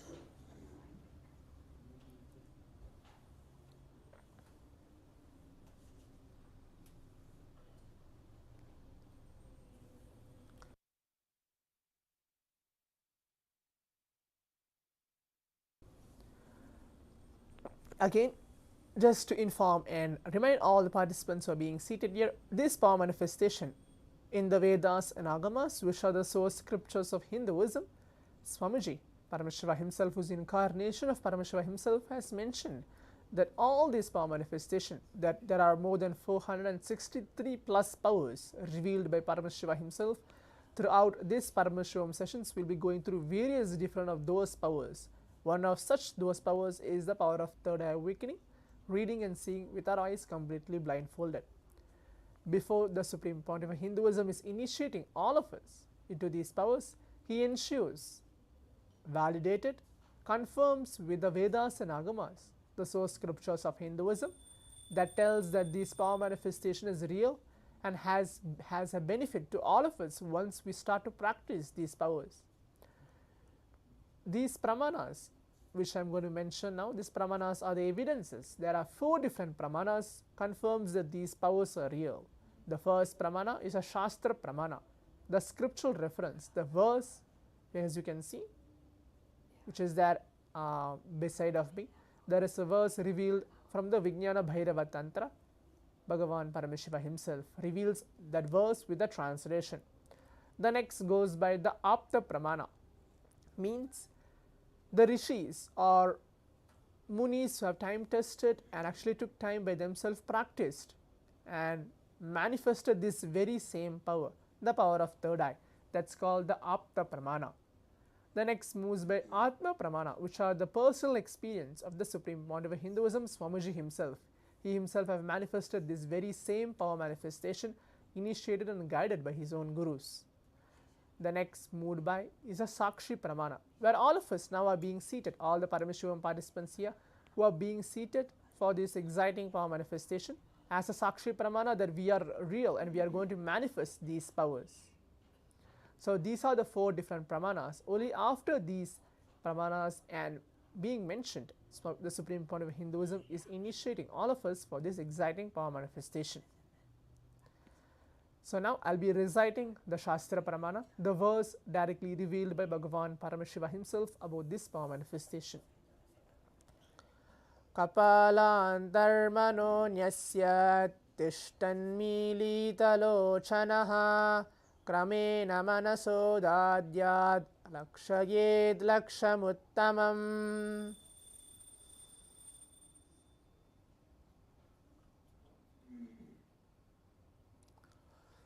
This is a verse from the Vijnana Bhairava Tantra by Bhagavan Paramashivam himself beautifully tells. The translation goes by fixing the mind on inner space within the crown center and sitting stably without any movement, having the eyes closed in succession, by that stability of the mind and inner space, through the power of the third eye, one directly sees the ultimate goal, Lakshyam, having beyond the sight that reveals any object or place, attaining the space of oneness with the source, Paramashiva, Swamiji himself. Now, as we are ready to enter to the power manifestation, again, as a gentle reminder, please requesting all the Paramashivoham participants who are being seated with us, please turn on your cameras. Please be seated. Please keep your eye bands ready.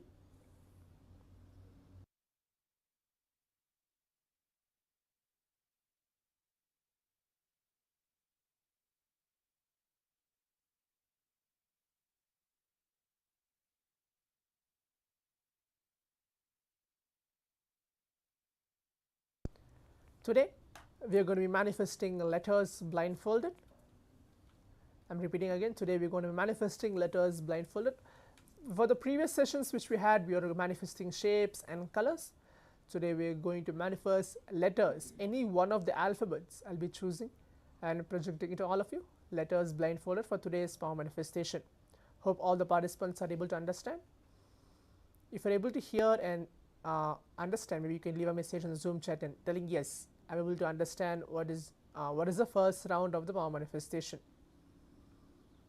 The first round of the power manifestation is going to be letters blindfolded. I'll be choosing any one of the letters and any one of the alphabets and projecting it to all of you for this round 1 of the power manifestation. Please be ready. That is going to be today's power manifestation. Yes, I can see Pavan K putting a message yes. requesting all the participants, so if you are clear, you can leave a message telling yes. Chenli, Alex Dosich, Edward Heck,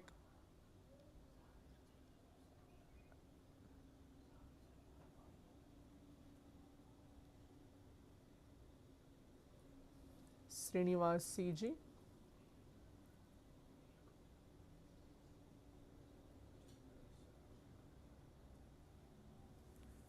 do not blindfold yourself now, wait.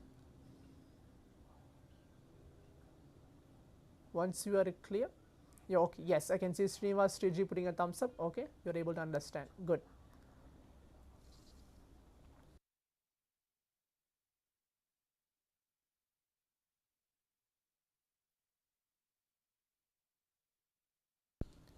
Now requesting all the participants, we can put on your eye bands now, you can close your eyes, visualize Paramashivam into your inner space, please close your eyes.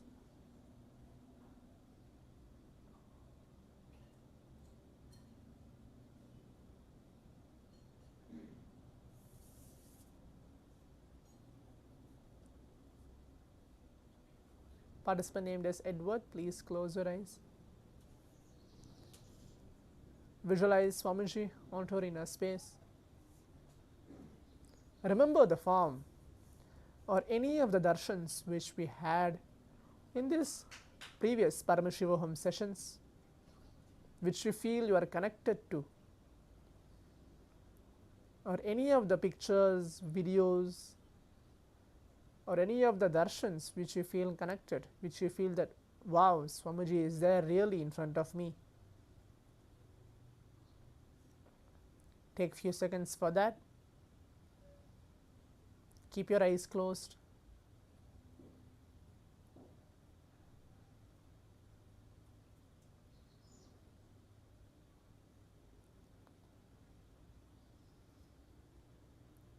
Just be unclutched for a few moments.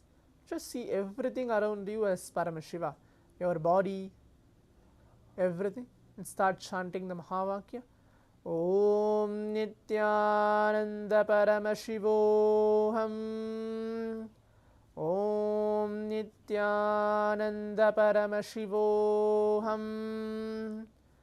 Om Nithyananda Paramashivoham.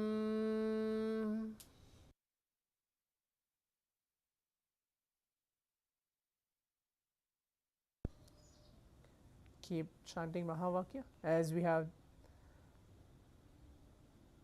2 minutes for this round of power manifestation. Just request Swamiji to show what is the letter which is chosen for all of us in this round 1 of the power manifestation. Keep your eyes closed.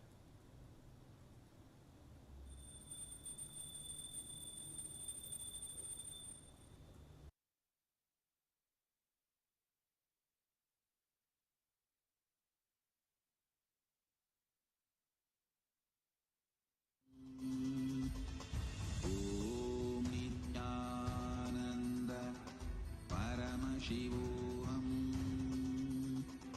Om Nithyananda Paramashivoham. Om Nithyananda Paramashivoham. Om Nithyananda Paramashivoham. Om Nithyananda Paramashivoham. Let our biology become one with Please keep your eyes closed. biology. Keep continuing chanting Mahavakya. Macrocosm Whatever is being revealed to you through your third eye, just keep seeing. Microcosm. Let the microcosm we carry become one with macrocosm of Paramashiva. Let our organism become one with Paramashiva's organism. Let Paramashiva's organism become one with our organism. Let oneness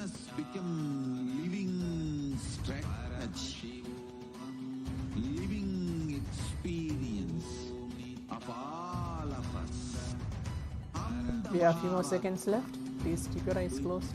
intensely. Om Nithyananda Paramashivoham. Om Nithyananda Paramashivoham.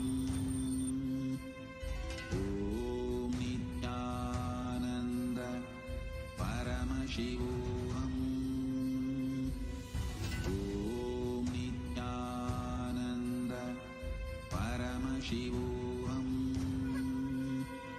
Om Nithyananda Paramashivoham. Yes. Nithyananda Paramashivoham.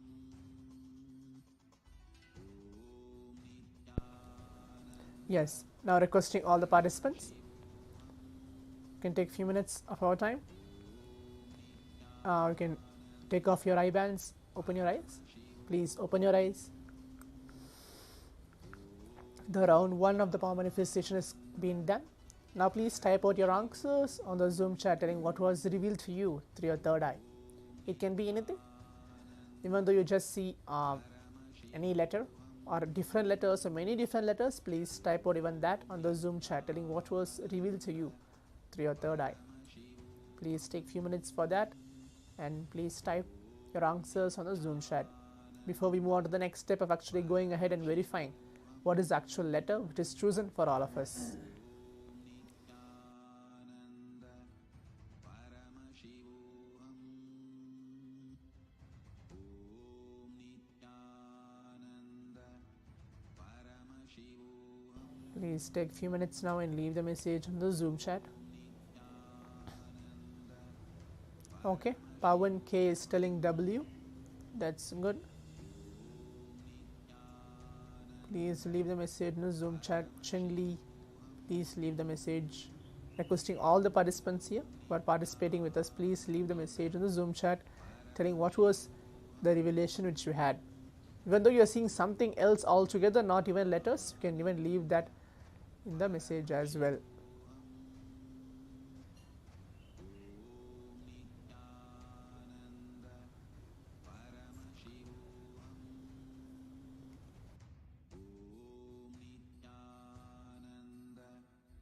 Okay, Chen Li has put F, Srinivas C has put S. Okay, please leave the message. Om Nithyananda Paramashivoham. Om Nithyananda Paramashivoham.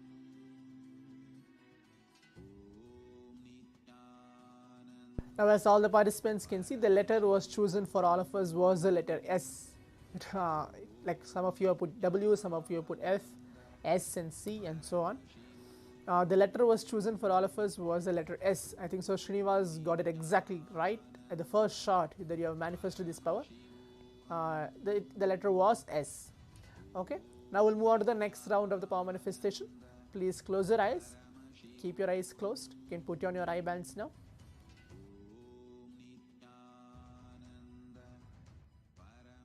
Please close your eyes. It's going to be same letters. I'll be choosing any one of the letters for all the participants out here. Please keep your eyes closed.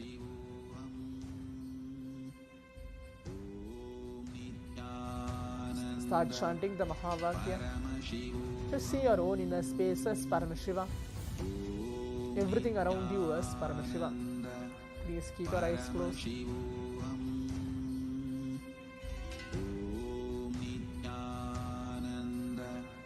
Paramashivoham.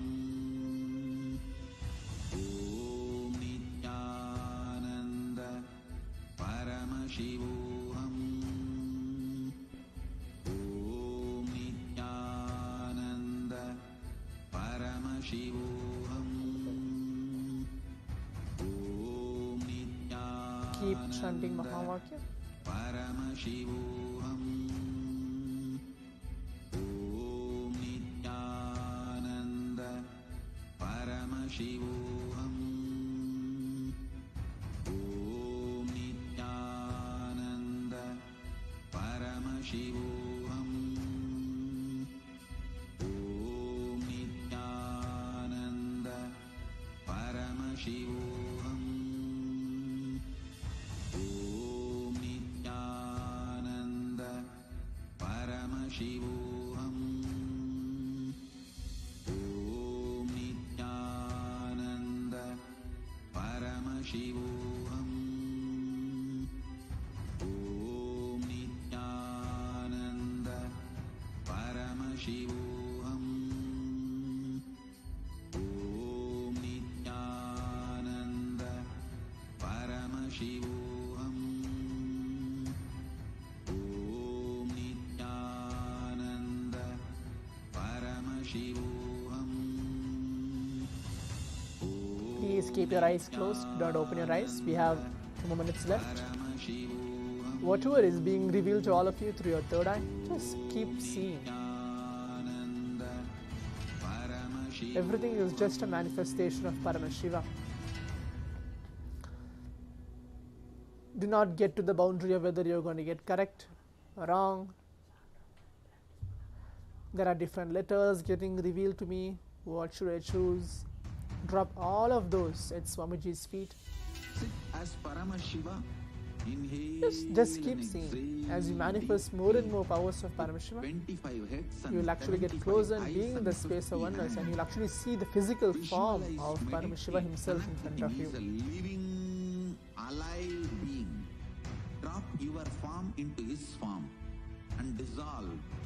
Remember, you are a Sarupya Mukta, means your form is dissolved into his form. All my disciples, now I am initiating Salokya Mukti, Samipya Mukti, Sarupya Mukti, Sayujya Mukti. Om Nithyananda Paramashivoham. Om Nithyananda Paramashivoham. Om Nithyananda Paramashivoham. Om Nithyananda Paramashivoham. Om Nithyananda We have a few more seconds left. Paramashivoham.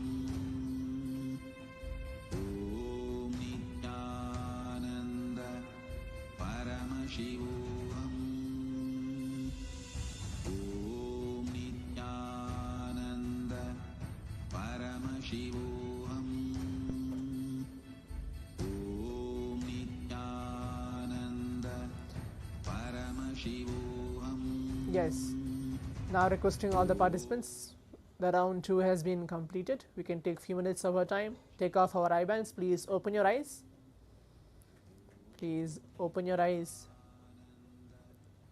And you can maybe now type out your answers on the Zoom chat, telling what was revealed to you through your third eye for this round 2 of the power manifestation. Please take few minutes for that, to typing out your answers on the Zoom chat, telling what was revealed to you for this round 2 of the power manifestation. Okay. Zach Merod has put O. Okay. Srinivas C has put K. Okay. Pavan K has put B. Okay.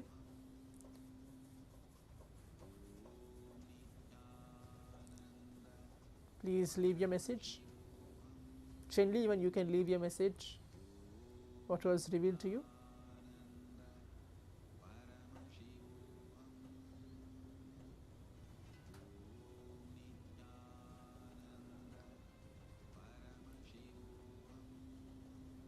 Edward, please leave your message. Chenli Q, you are able to see Q, okay.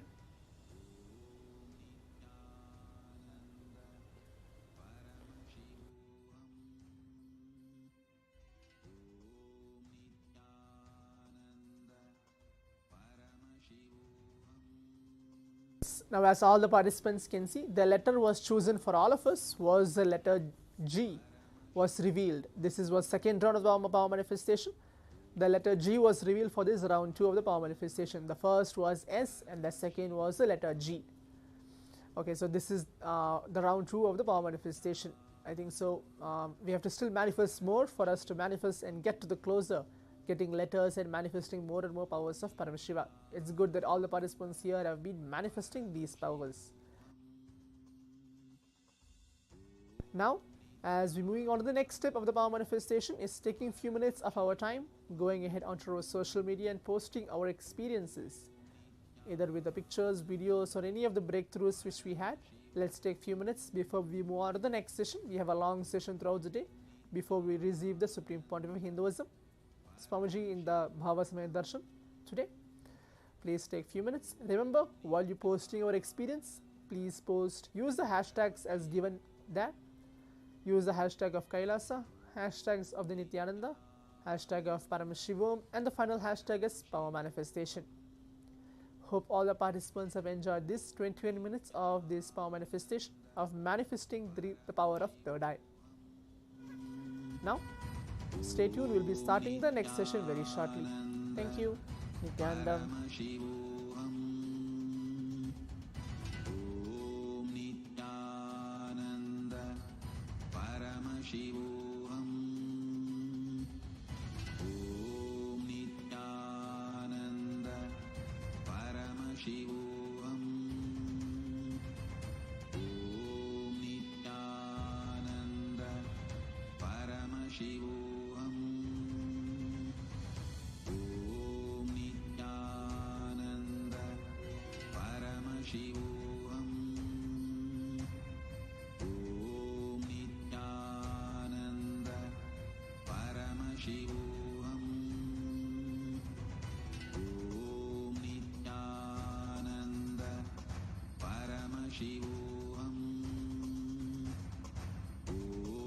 Nithyananda Paramashivoham.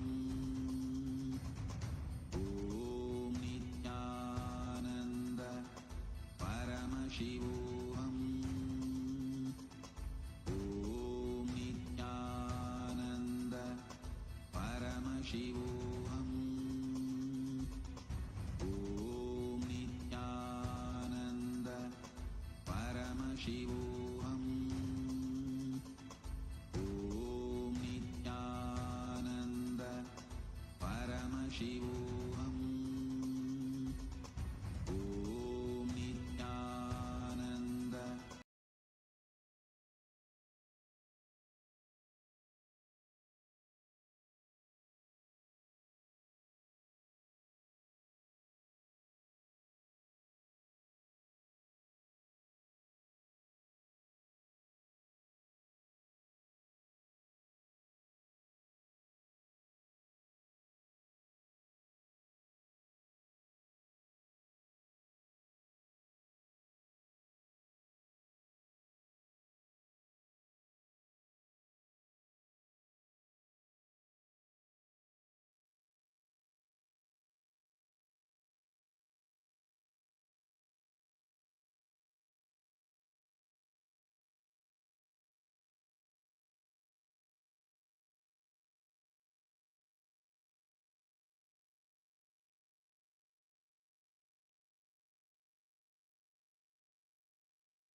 Yes, Nithyanandam. Nithyanandam to all the participants, every one of you. Today is a very, very, very important day for all of us because we are going to be touching base on one of that subject which is an integral part of all of our lives. We all like work for it through our lives, but still somehow the relationship is always seems to be like very conflicting, very difficult. The aspect, the dimension of wealth in our lives. So all of you, every one of you that have joined with us, Nithyanandam, Ma Pramila Maski, Ma Devika Rani Airapatam, Nithyanandam. Nice to see all of you here. All of you sitting fresh, ready for the day. Ma Rohini Samaru, Nithyanandam, Ma Shanti, Ma Vidyamayi, Nithyanandam, Ma Amsakala, Nama Navamani, Nithyanandam, Ma Lyangshu, Ma Nisha Ben, Ma Donna, Ma Yiligzu, Nithyanandam, Ma Lyangshu. So today we are all going to be diving deep into understanding about wealth, manifesting wealth, and learning a very, very, very secret technique about how we can become a wealth magnet. Are all of you ready?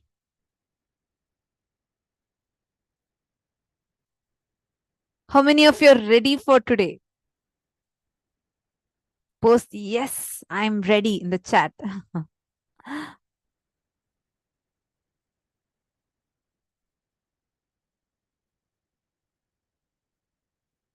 Okay, great. Yes, yes, yes. There's a lot of yes. Wonderful. So today we're going to be working on all the ideas, the opinions we carry, the different layers of ideas, incompletions, and cognitions on wealth. See, Hinduism has a very, very unique science. The relationship with wealth in Hinduism is so different from what we normally know or understand. So I'll start with a story, okay, of how we manifest wealth in Hinduism. Means how the techniques, the space, the powerfulness in Hinduism is. This story is from the life of Adi Shankaracharya, and he once goes to the like Adi Shankaracharya is a great enlightened master and incarnation. So he once goes to one of the houses. He actually goes every day around begging. So since he is a sannyasi in Parivrajaka, every day he will be taking alms for food. So he once goes to the house of a poor lady, right, who herself is struggling. She has no money at all, like all torn clothes, and her small hut, there's nothing for her. She's in the brink of brink of the worst poverty even, right? And Adi Shankaracharya leaves all the other rich houses. He goes straight to her house and he knocks on the door. This poor lady, she comes out and she says, "Hey, Brahmin, what do I have to give you? Like you yourself, you have come such a young boy, a young monk, and you have come asking for alms. But what will I give you? I am like completely empty." Then Adi Shankaracharya says, "Bhavati Bhiksham Dehi Dehi." He tells mother, "Whatever is there, give me." Then immediately she thinks, "What is there? What is there?" Then she goes, looks all over her house. She finds one small dried gooseberry, amla. And then she looks at it and then she's like, "Okay, this is the only thing I have."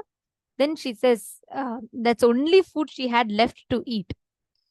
And she says, "Oh Devi Lakshmi, whatever is there, I'm giving to this boy and let it fulfill." And she takes that gooseberry and she goes and gives it to Adi Shankaracharya. So beautifully, the whole incident happens. The moment she gives it to Adi Shankaracharya is so touched by her. The only food she has remaining, she gives to him.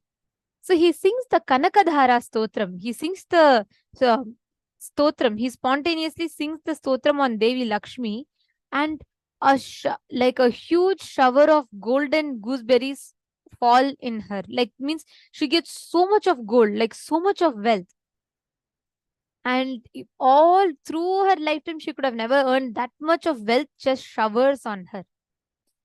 Our relationship with wealth is magical because Hinduism has a science where we know how to create inexhaustible amount of resources that we want. And this science is precisely what Swamiji is going to be tapping into today with all of us. So we're all going to be learning what are all the types of relationship with wealth that you can have and how you can strengthen it, how wealth can become a best friend for you.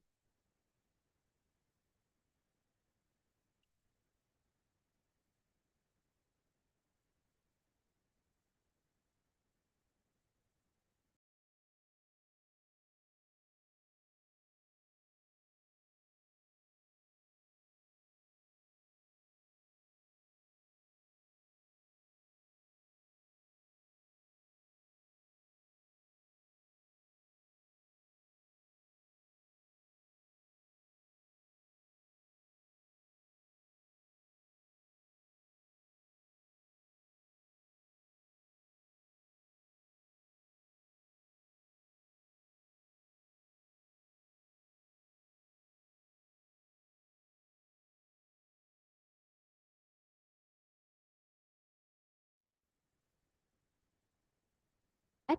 So this is a relationship on wealth. Wealth is a resource, like your friend. Anytime you want, you will be able to get it. So every one of you that are sitting here, today all of you are going to be learning this exact science. We are going to be learning how exactly you can manifest wealth and how through that you can achieve whatever you want in life. You don't need to be bound by wealth. Right now, wealth is overpowering you, is it not? When there's no money, you feel sad. When there's money, you feel empowered. Correct? Am I right? When there's enough money, sometimes you feel like I get money, but it never stays with me. But you don't need to, it does not need to be that way. You need to know money is something under your control, meaning you can do it however you want, you can deal with it. So you don't need to be dependent on money. In fact, money can be like another hand for you to do what you want to do. That is what wealth is all about in Hinduism. So get ready to have a day filled with these extraordinary cognitions. Now, the first thing we're all going to be learning today is understanding about the parallel universe on wealth, Vaikuntha Loka. Today, we're all having Bhagavan Keshavarthamurti, and Keshavarthamurti is a form of Parandhama, Paramapada that resides in Vaikuntha Loka. So let us all get ready to receive the revelations on Vaikuntha Loka. What is the space of Vaikuntha Loka like, and what can we experience in Vaikuntha Loka, and more. Now, we are going to be listening to Swamiji's revelations. This is the first session of our day. So all of you sit back, get ready to enjoy.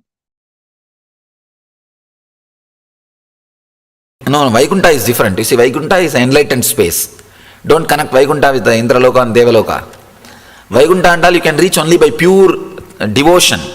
You cannot reach by doing some yajna. But Indraloka and Devaloka you can reach by ritual. You can just, if you just make enough money to go there, you can go. But for Vaikuntha you need a special visa. Even money won't do. Vaikuntha and Kailasa and all, it's a different space which can be reached only by the purity of the being. But Indraloka and all these things, you don't need purity of the being, or any tapas is not required.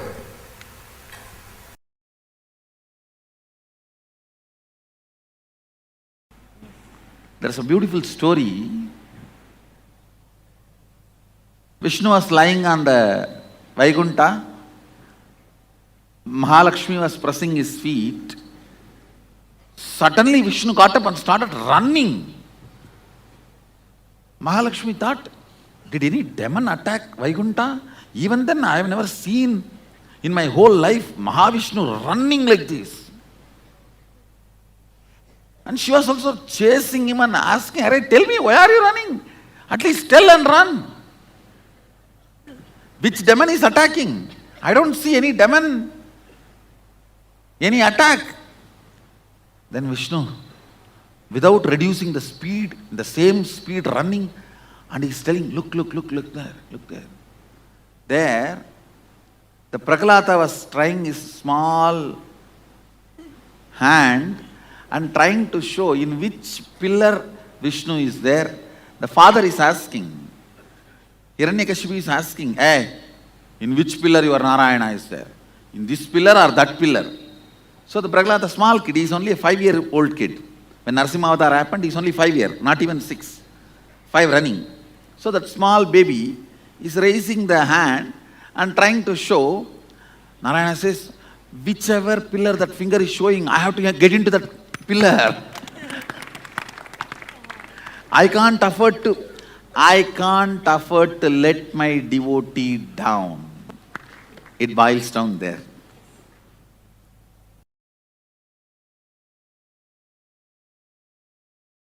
The prana of Vaikuntha is love, prema, bhakti. It's very intimate space, Vaikuntha. Kailasa is oneness, yaga, fire.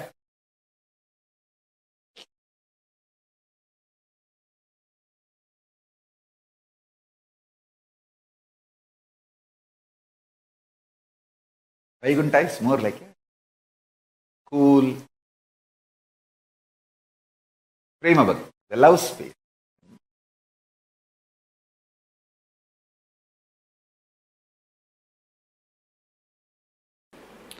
Seeking is nothing but your ability to throw tantrum and get the attention of the cosmic mother. I am telling you, just sit under one tree with a depth and decision of seeking. Simply Kailasa has to shiver. Kailasa will shake.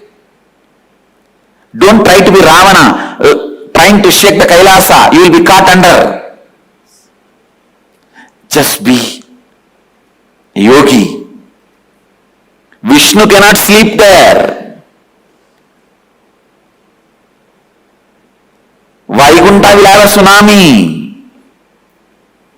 He has to come down and attend to you. Because after all, Vaikuntha, Kailasa and all is nothing but a parallel universe of you. Your Anagata Chakra. The parallel universe of your Anagata Chakra is Vaikuntha. Parallel universe of your Anya is Kailasa. If you shake your Anya, Kailasa has to wake up and Mahadeva has to appear in front of you.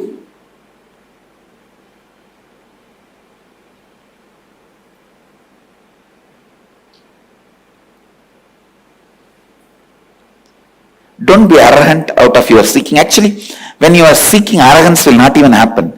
Now when I am explaining, don't see this as arrogance.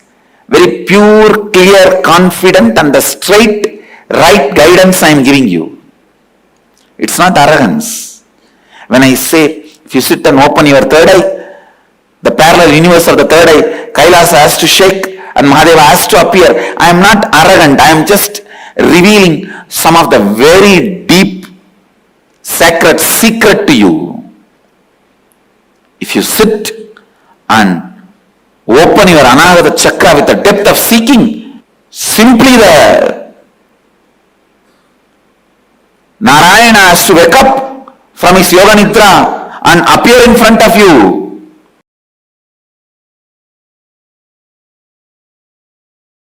Let me explain some of the important things you need to know about puja. The first truth you need to know, God exists and He accepts your love, your devotion. Actions you perform as demonstration of your sacred sentiment that I love you, I am surrendering, I recognize your existence in my existence. Whether you are happening to me in the form of joy, health, wealth, bliss, contentment, all the good things I feel as good things, or some things which I am not yet able to recognize as good things. You may be happening to me in whatever way you want, whatever way life is happening to me, but I do recognize your existence in me, in my life, in my existence. Sharing this truth authentically is what I call devotion, bhakti.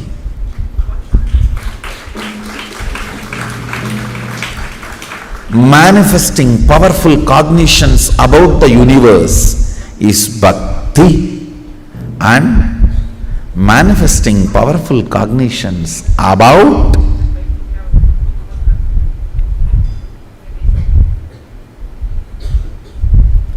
everything that exists is puja.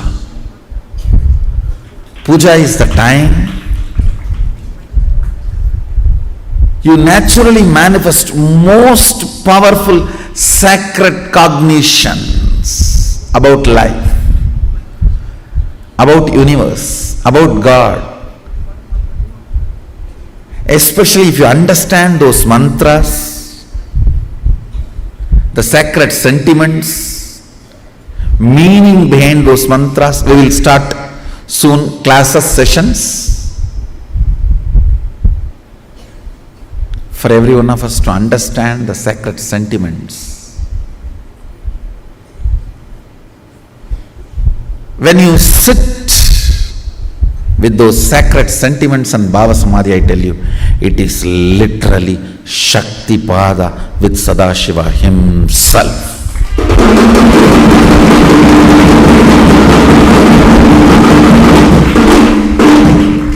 It can manifest so much of powers, state of Sadashiva, space of Sadashiva, and powers of Sadashiva. It can just do wonders, I tell you. Fools are those who don't know the taste of Shiva Puja.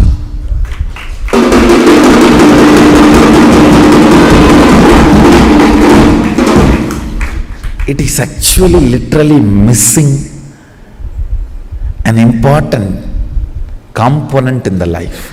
When I use the word Shiva Puja, maybe you should take this as a meaning of Ishta Devata Puja. I don't want to exclude the Shaktas or Vaishnavites or other deity worshippers.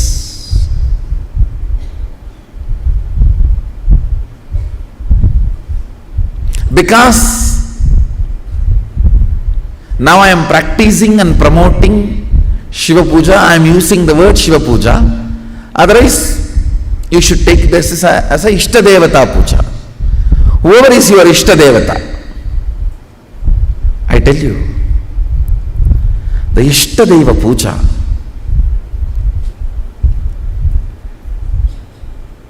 physically sitting and cognizing the Archavatara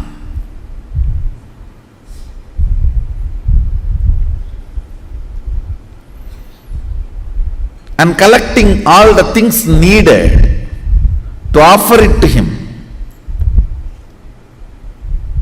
and offering by invoking the tremendous sacred sentiments and just getting soaked into it. It's a methodology of creating Kailasa wherever you are.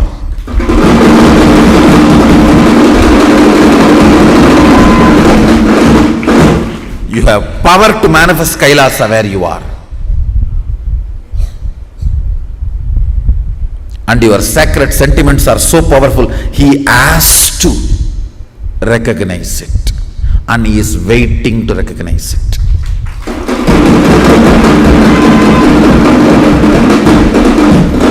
Sadashiva may not need your puja, but he is waiting to respond to your puja.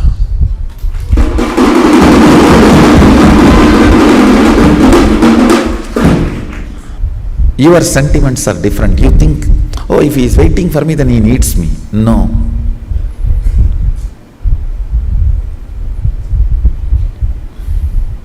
He doesn't need, but he responds. He is alive, very much alive, available.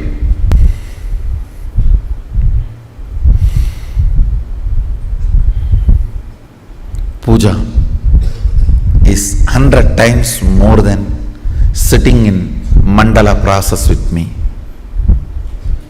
When you sit with me in the puja, the Shakti Pada is 100 times intense than the mandala process.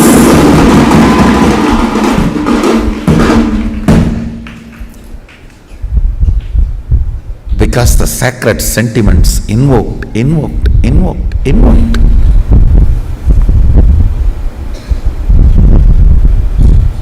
And just like a wave, raising and settling, raising, and it settles into your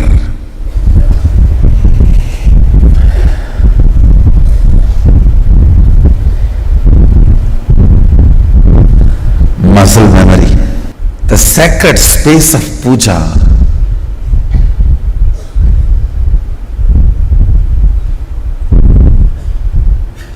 the sweet space of puja. So it is such an intimate romance, I don't have words to describe it.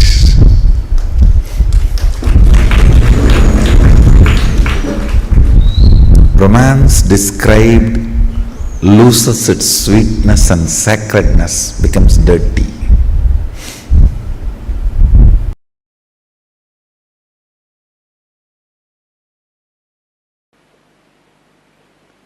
There's a beautiful story in Ramanuja's life.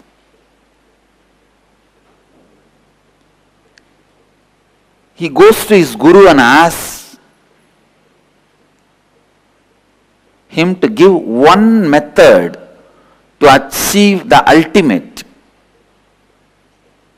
In Vaishnavism, the ultimate is the space in Vaikuntha, means the space of Vishnu. Ramanuja was in such high level of completion,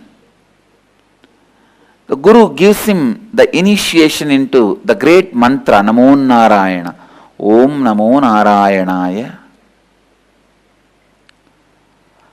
And immediately, Ramanuja gets the glimpse of that space, because he was in right context and the initiation was given, immediately gets that space.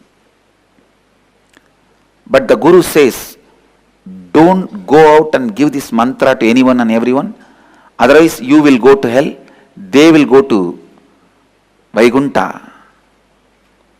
But I tell you, whenever you experience, you will be possessed by the spirit of enriching. Whenever you experience, you will be possessed by the spirit of enriching. Here Ramanuja was possessed by the spirit of enriching. He runs to the temple tower, stands on the roof and calls everyone and says, come on, come on, come on. I have a secret technique to achieve Vaikuntha.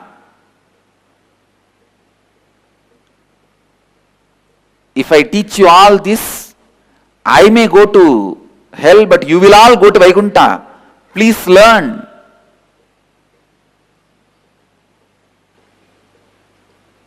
immediately he initiates everyone into that great principles and the Mahamantra, Ashtakshari, Om Namo Narayanaya.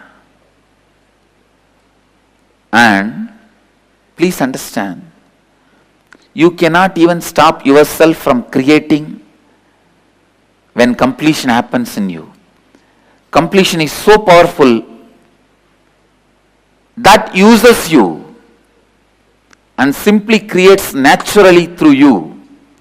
When you complete, creation becomes your natural self-expression, and you cannot stop even yourself from radiating creation.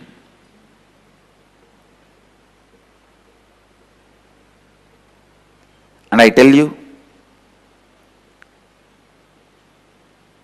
if I am asked to stand on the rooftop and shout, I will shout only this one word: completion, completion, completion, completion.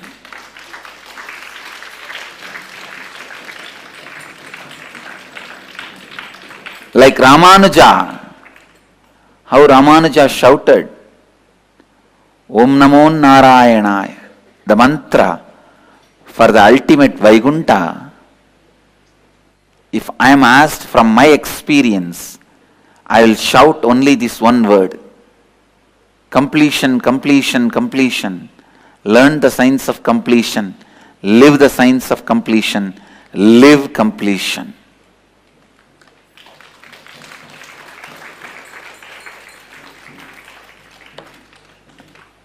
I know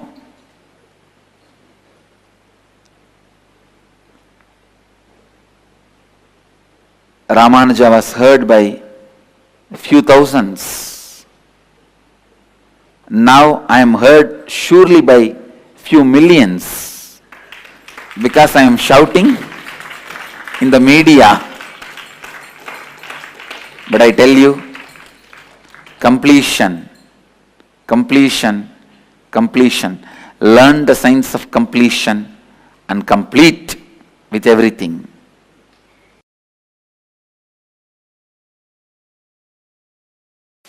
Experiencing, imbibing sacred truths. Swadhyaya. Please understand, if you want to experience Vishnu, Vishnu represents a sacred truth of cosmic pervasiveness. Vishnuhu means cosmic all-pervasiveness. Imbibe that sacred truth of cosmic all-pervasiveness through deeper and deeper understandings and visualization. Then you will have the communion with Vishnu. Shiva is the extraordinary bliss of enlightenment, the cosmic auspiciousness, life. Very source of life is cosmic auspiciousness. Understand? I am exactly giving you the bija mantras to experience each God. Understand? For modern day, I am giving you the bija mantra for each God in English.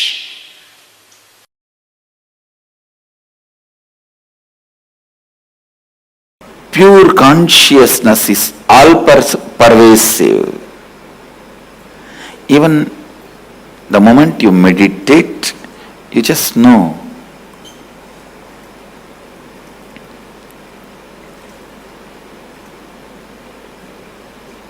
You are something more than the body, because all-pervasiveness, the amount you can experience, only that much you can visualize. Please understand.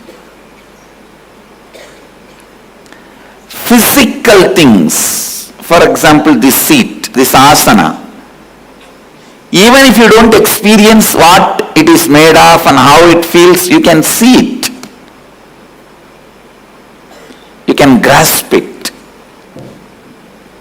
But the more and more things become subtle, it's the depth of your experience, how much you feel one with it, that much only you will know it. For example, physical, I already gave the example. You don't have to become one with the seat to see the seat or to use the seat. But a mental idea. You may need to become one with that idea to grasp the emotion and context behind that idea. Spiritually, how much you experience oneness with that idea, that much only you will even understand it.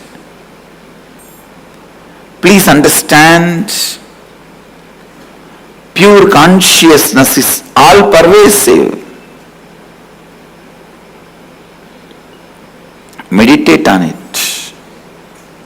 What is it? All pervasive. Is it ocean? No. Even water is not all pervasive. Is it air? No. Beyond the Valimandala, the air field, it's not all pervasive. Then what is the all-pervasive? Space? No. Like space. Because even in our space only there are some few billion planets. But universe is much beyond. Few billion planets we have ever understood or imagined. Vyakta, avyakta, manifest and unmanifest. Manifested and unmanifested. Vyakta, avyakta. Manifest and unmanifest.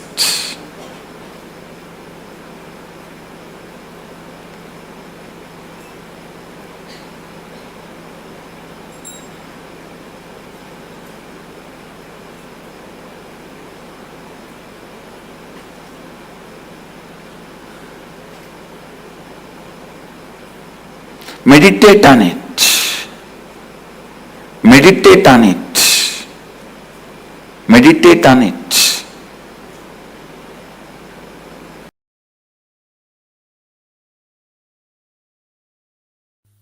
Vaikuntha Ekadashi is the day.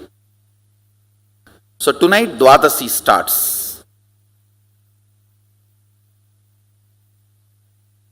Now all the devatas are supposed to wake up and do their Panchakriya and yoga, Nitya Anushtana, and start their puja.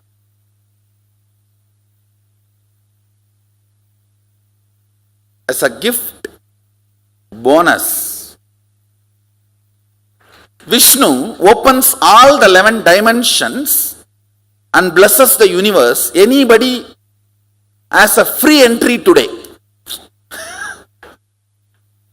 This few days, all the 11 dimensions are opened and made available for all the beings to come and enjoy. Like they give you free tour and free entry. And I want you to know all these are not jokes. It's true. It is really true.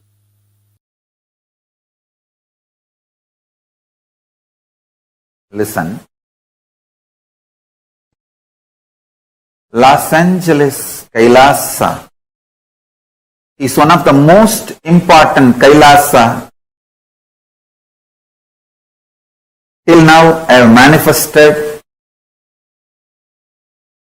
The deities are literally birthed by Paramashiva myself directly.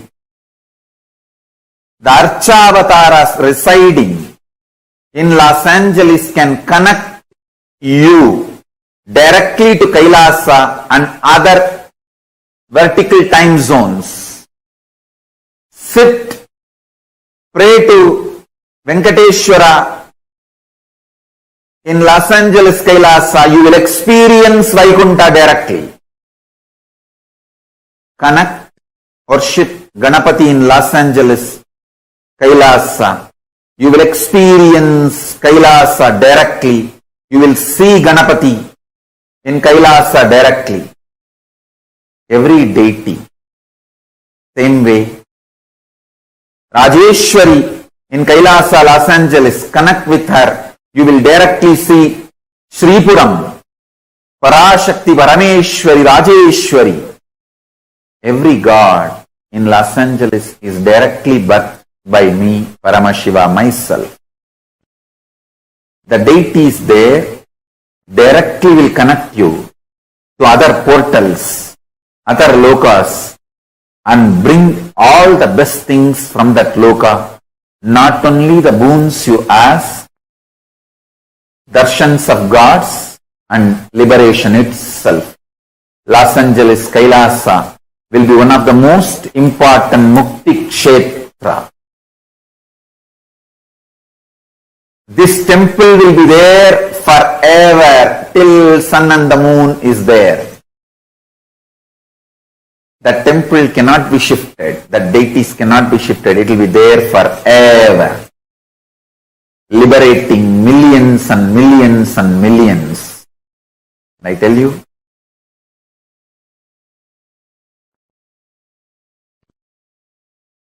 whatever way temple can be expanded, renovated, but the deities have to be there permanently forever. They cannot be moved, and they will directly connect. Anyone who comes there, prays there to Kailasa, immediately. It is literally, I brought the Kailasa stage, a supernal effulgence of Kailasa, and made this Los Angeles Kailasa. There will be a huge ecosystem, enlightenment ecosystem in Los Angeles.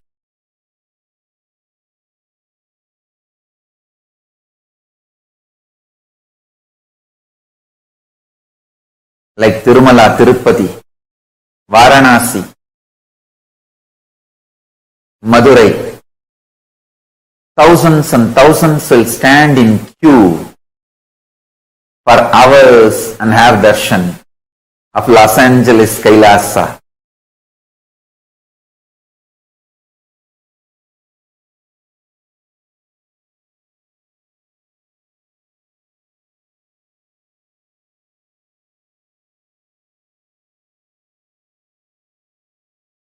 Paramashiva, myself, will be ever present, eternally manifesting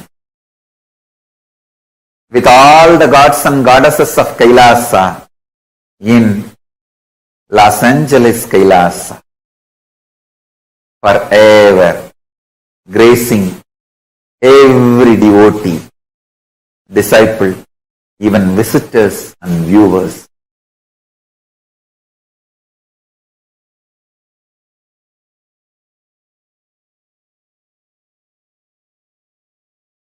Los Angeles Kailasa is one of the connection points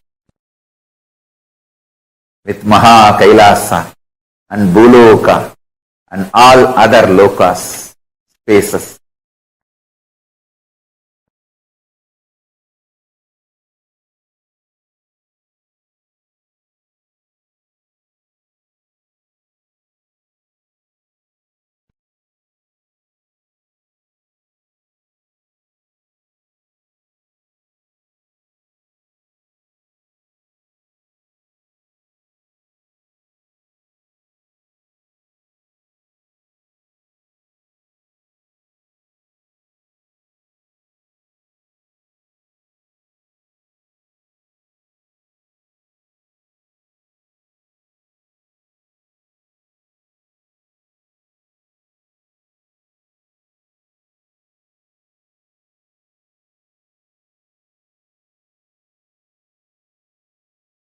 Los Angeles, Kailasa, is literally place where Paramashiva's being exists. He is not only in the form of energy, superconsciousness, state, space, powers, he is in the very form of that being. Accepting, receiving our worship, prayers and responding with the grace and compassion and love and blessing.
the abode of Parandhama. It is actually in Vaikuntha Loka. It is in this parallel universe that the ultimate auspiciousness, the wealth, abundance exists. Swamiji so beautifully took us through to understand what is the space of Vaikuntha like. What does it mean to be in that space of abundance, constant abundance? Vishnu is the representative. He represents the principle of all pervasiveness in life. That ultimate all pervasiveness in life is represented by Vishnu, which is what Vaikuntha Loka represents. It is above the Brahma Loka and it is abode of Bhagavan Vishnu. Just a recap. And Swamiji, like Swamiji beautifully said, the life of Vaikuntha, the prana of Vaikuntha is bhakti, prema bhakti, love. And there is a space where Vaikuntha opens up. Like how for Kailasa, Tyaga is the key, oneness, that fire of Tyaga. Vaikuntha is more like cool, prema bhakti, love space. Vishnu represents the sacred truth of cosmic pervasiveness. Vishnu means cosmic all pervasiveness. That is what Vishnu stands for. Us are going to be raised to experience this Vaikuntha Loka. All of us are blessed to experience this Vaikuntha Loka in today's darshan. Now, pure consciousness is all pervasive. Even the moment you meditate, you just know you are something more than the body. Because all pervasiveness, the amount you can experience, only that much you can visualize. For example, what is it that's all pervasive? Is it ocean? No. Even water is not all pervasive. Is it air? No. Beyond the Vayumandala, the air field, it is also not all pervasive. Then what is it that's all pervasive? Space? No. Because even in our space, there are only some few billion planets, but universe is much beyond that what we have seen or understood. The Vyakta Avyakta, manifest and unmanifest. Today, we are also going to be understanding the economic principles. Actually, we are going to be having the darshan of these forms of Paramashiva.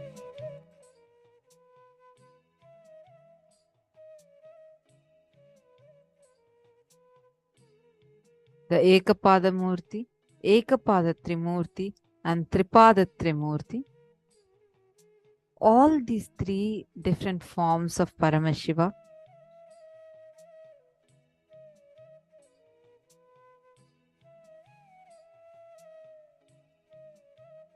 forms of Paramashiva are Paramashiva. Ekapadamurti is Paramashiva with Brahma and Vishnu all merging into him. And Ekapada Trimurti is Paramashiva standing on one feet, and on either sides, Brahma and Vishnu start appearing from Paramashiva.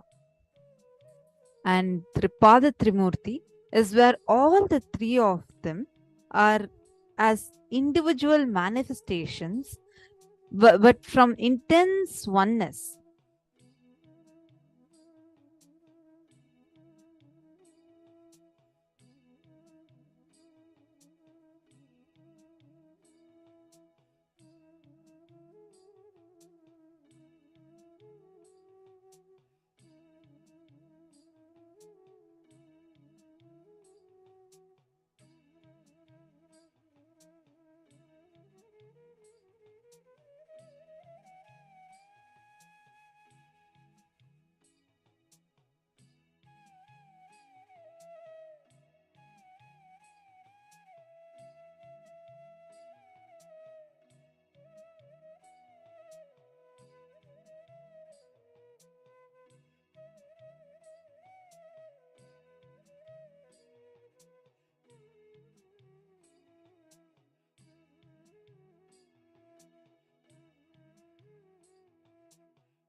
Now, with this understanding of all pervasive existence that we have as consciousness, let us all take a few minutes to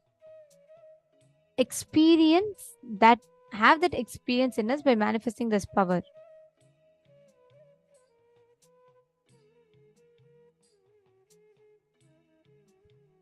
Now, I request all the participants, every one of you here, to see today's day when we talk about wealth.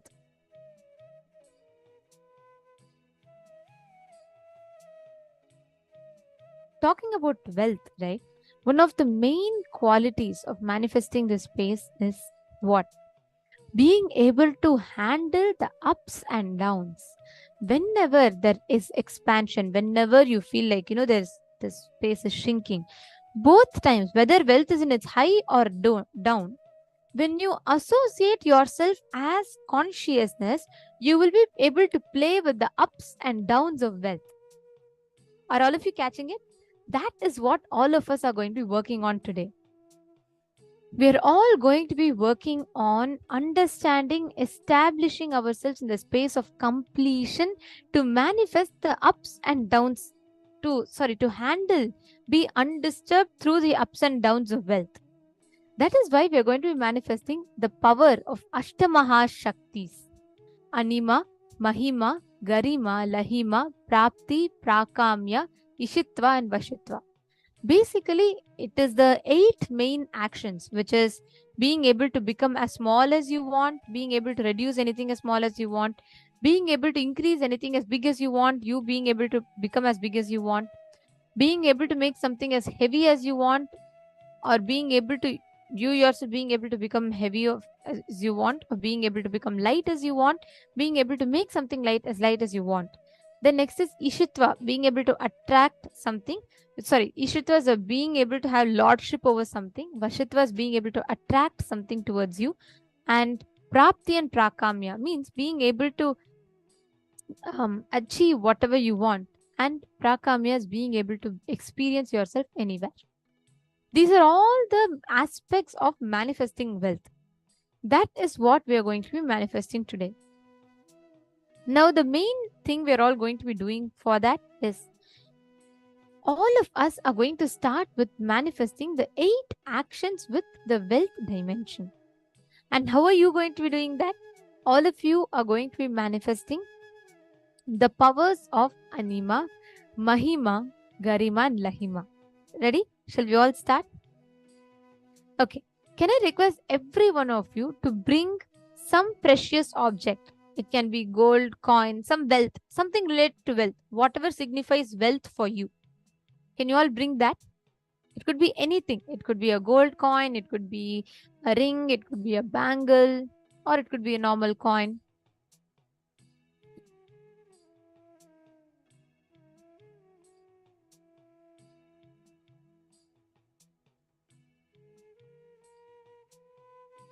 Yes, come on.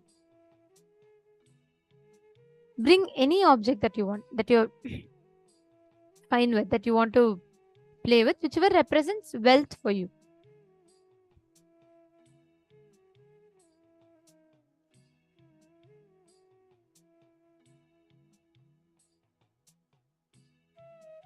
Yes, you all can post which object you're keeping with yourself.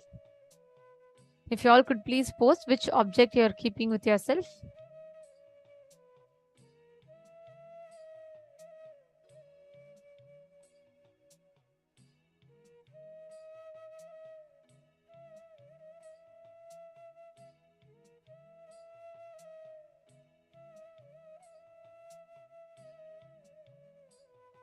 Okay, a silver earring, guitar. Okay, that's also fine. My Yui, that's totally fine. Whatever is wealth for you, even if you feel like a guitar, or sometimes you feel like, food. Whatever is the wealth that you feel like it's the most important aspect of your life, you can keep that.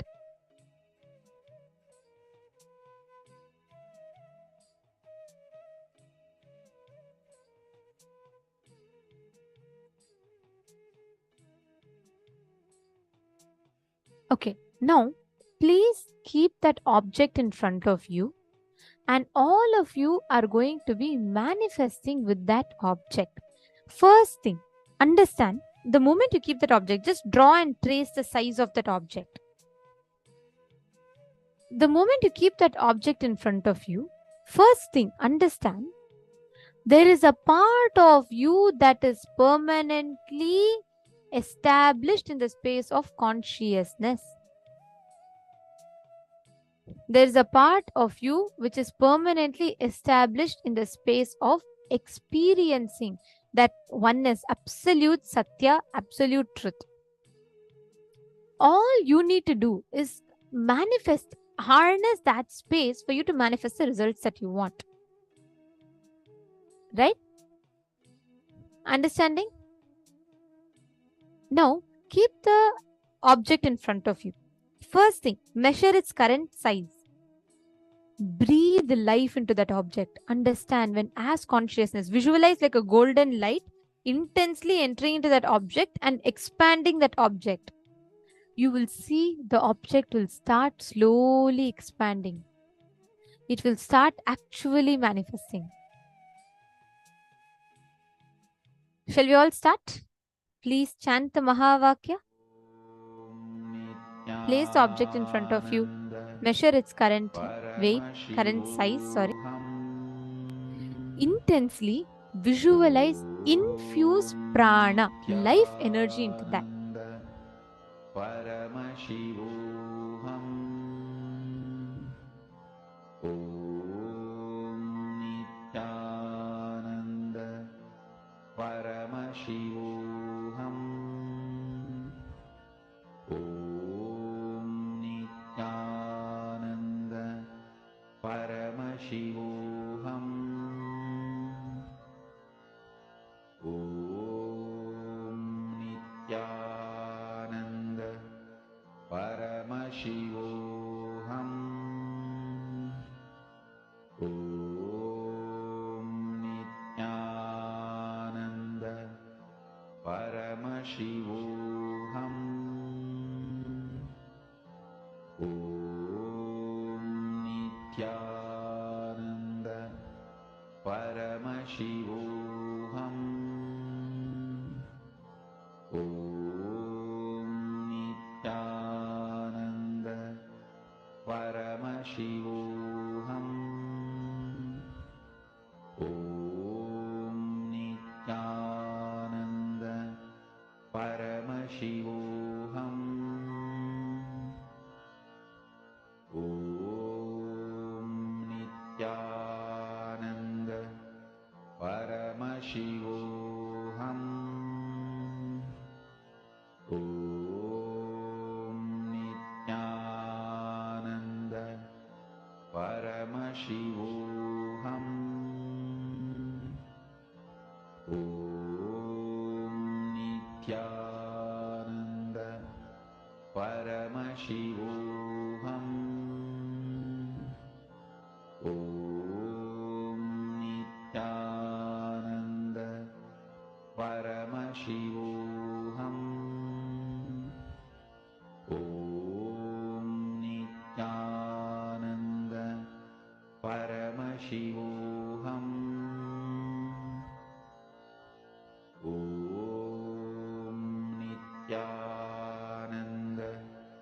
Paramashivoham.